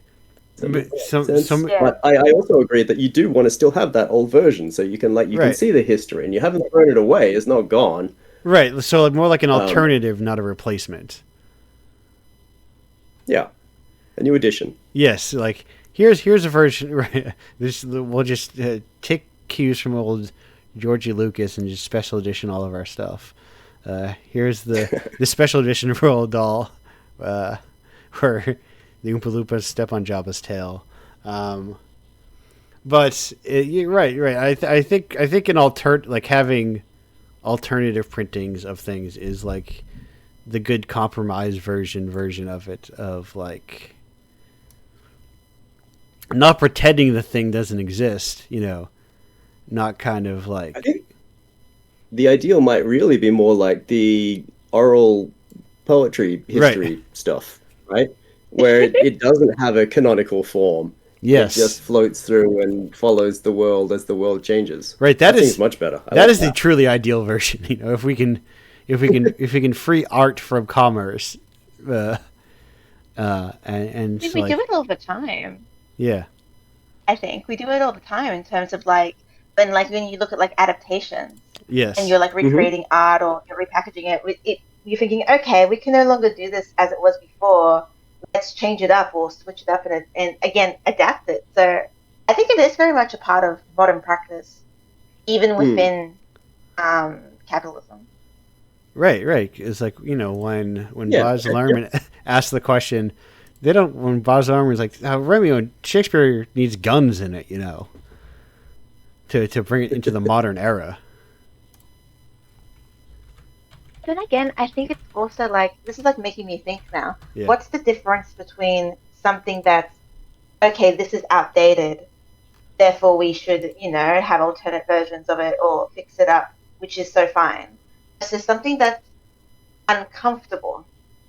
And so someone consuming it, the whole idea is to be uncomfortable, but they don't want to feel uncomfortable. And that kind of brings back the question of art you can't recommend. My first thought was Lolita. Right. Okay. That's something that's very controversial, right? Someone so many people are on the fence about that, being this is, disgusting art. Someone else goes, oh, actually, no, this is meant to be uncomfortable to show this point of view, and your discomfort is part of the experience. And so, where does that media sit? Is just something that I find quite fascinating. Right, because you're generally not supposed to come out of it thinking that Humbert's a cool guy, But my sister a lot was of people in high school and got recommended to read Lolita by the English teacher in year 11 or year 12.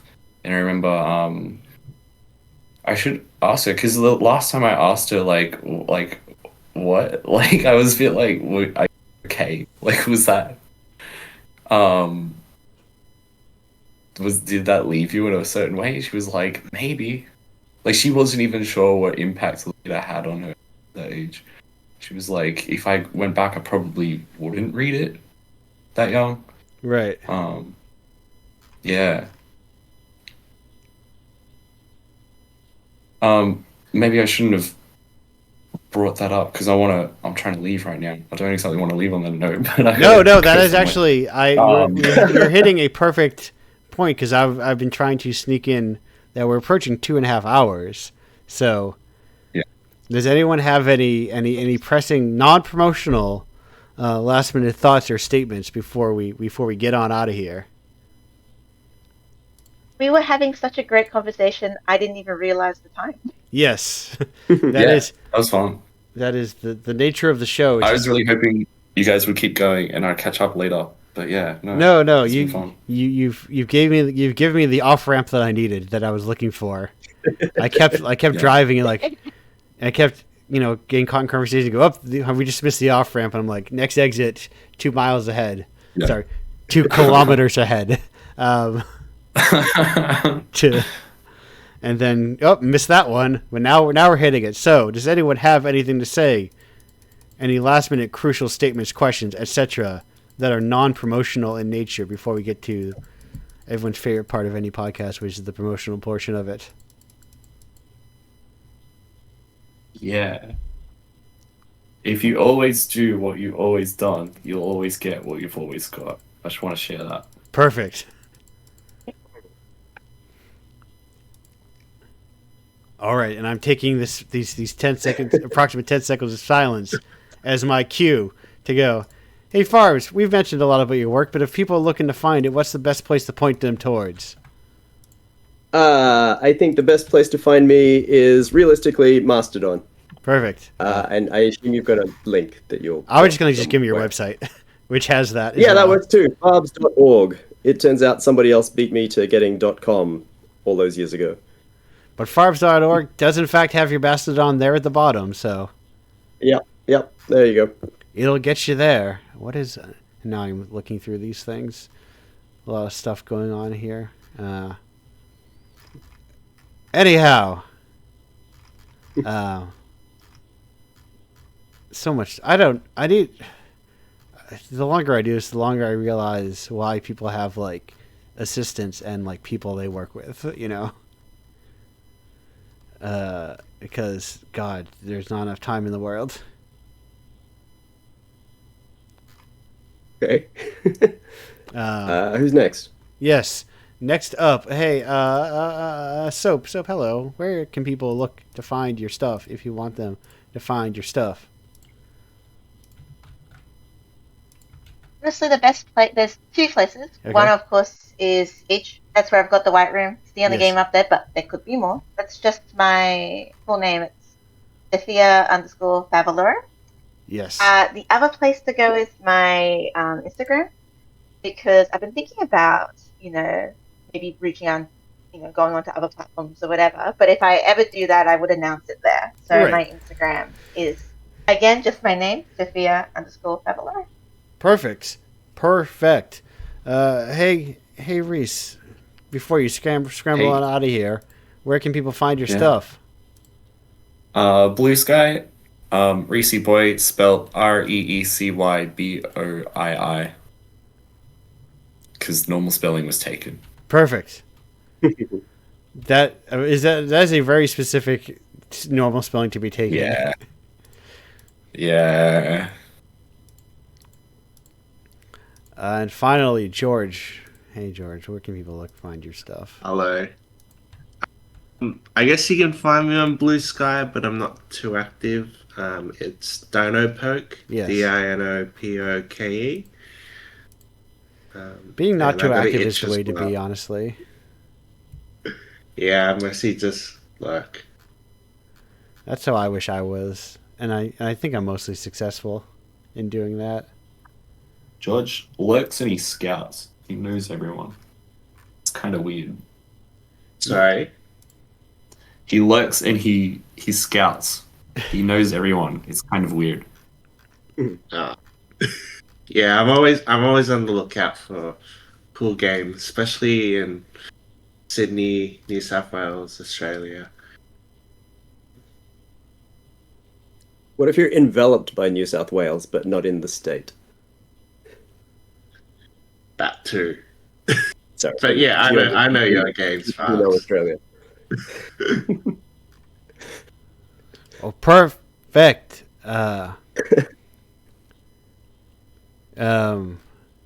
Anyhow, man, video games the worst. I don't need AI viewers. What are you talking about? Manage suspicious. Anyhow, there it is. Block, and then delete. I think that did it. There. And of course, I want to say Indiepocalypse. Hey, you find that thing at indiepocalypse.com. Easiest way to find it. .com/submit is how you submit it. /Patreon is how you patronize it. /PizzaPrinks.com/tape market is how you buy the games that are physical but not Indiepocalypse. Etc. Etc. You know, all these kinds of things. Who knows? Whatever. You can find it. If I don't imagine the person who's here 2.5 hours are like, what is Indiepocalypse? But I say that out of obligation to explain what this thing is. That's it. I got good SEO. You just search my fucking name and you find it. I've taken control of the front pages of I think every search engine, so long as you spell it right. Maybe even if you spell it wrong.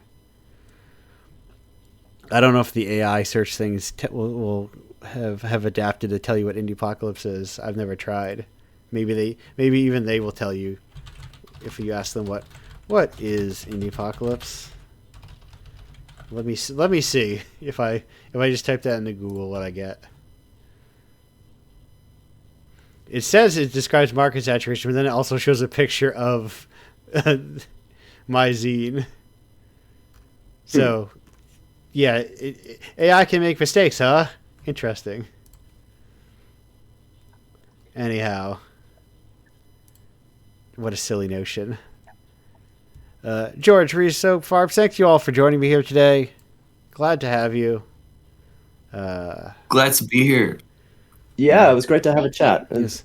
good Me- to Will I head soon. down to your neck of the woods in October? Who knows? I'm thinking about Who it. knows? None of us are in Melbourne. None of you are in Melbourne, but I might be. I mean, in the grand scheme of the U.S. versus Australia, that's as close as I'm going to get, probably. Yeah. Yeah. Honestly, I wasn't thinking of going, and now I am. Now that you're going to be there. I didn't say I was going to be. I haven't even applied yet, Yeah. but I'm thinking I ought to. I'm thinking it might be fun. I think part of also anyway. A nice try. I almost got trapped in the starting conversation again. All right, that's it. Goodbye, everyone. Bye. Nice to meet you all. Catch you. See.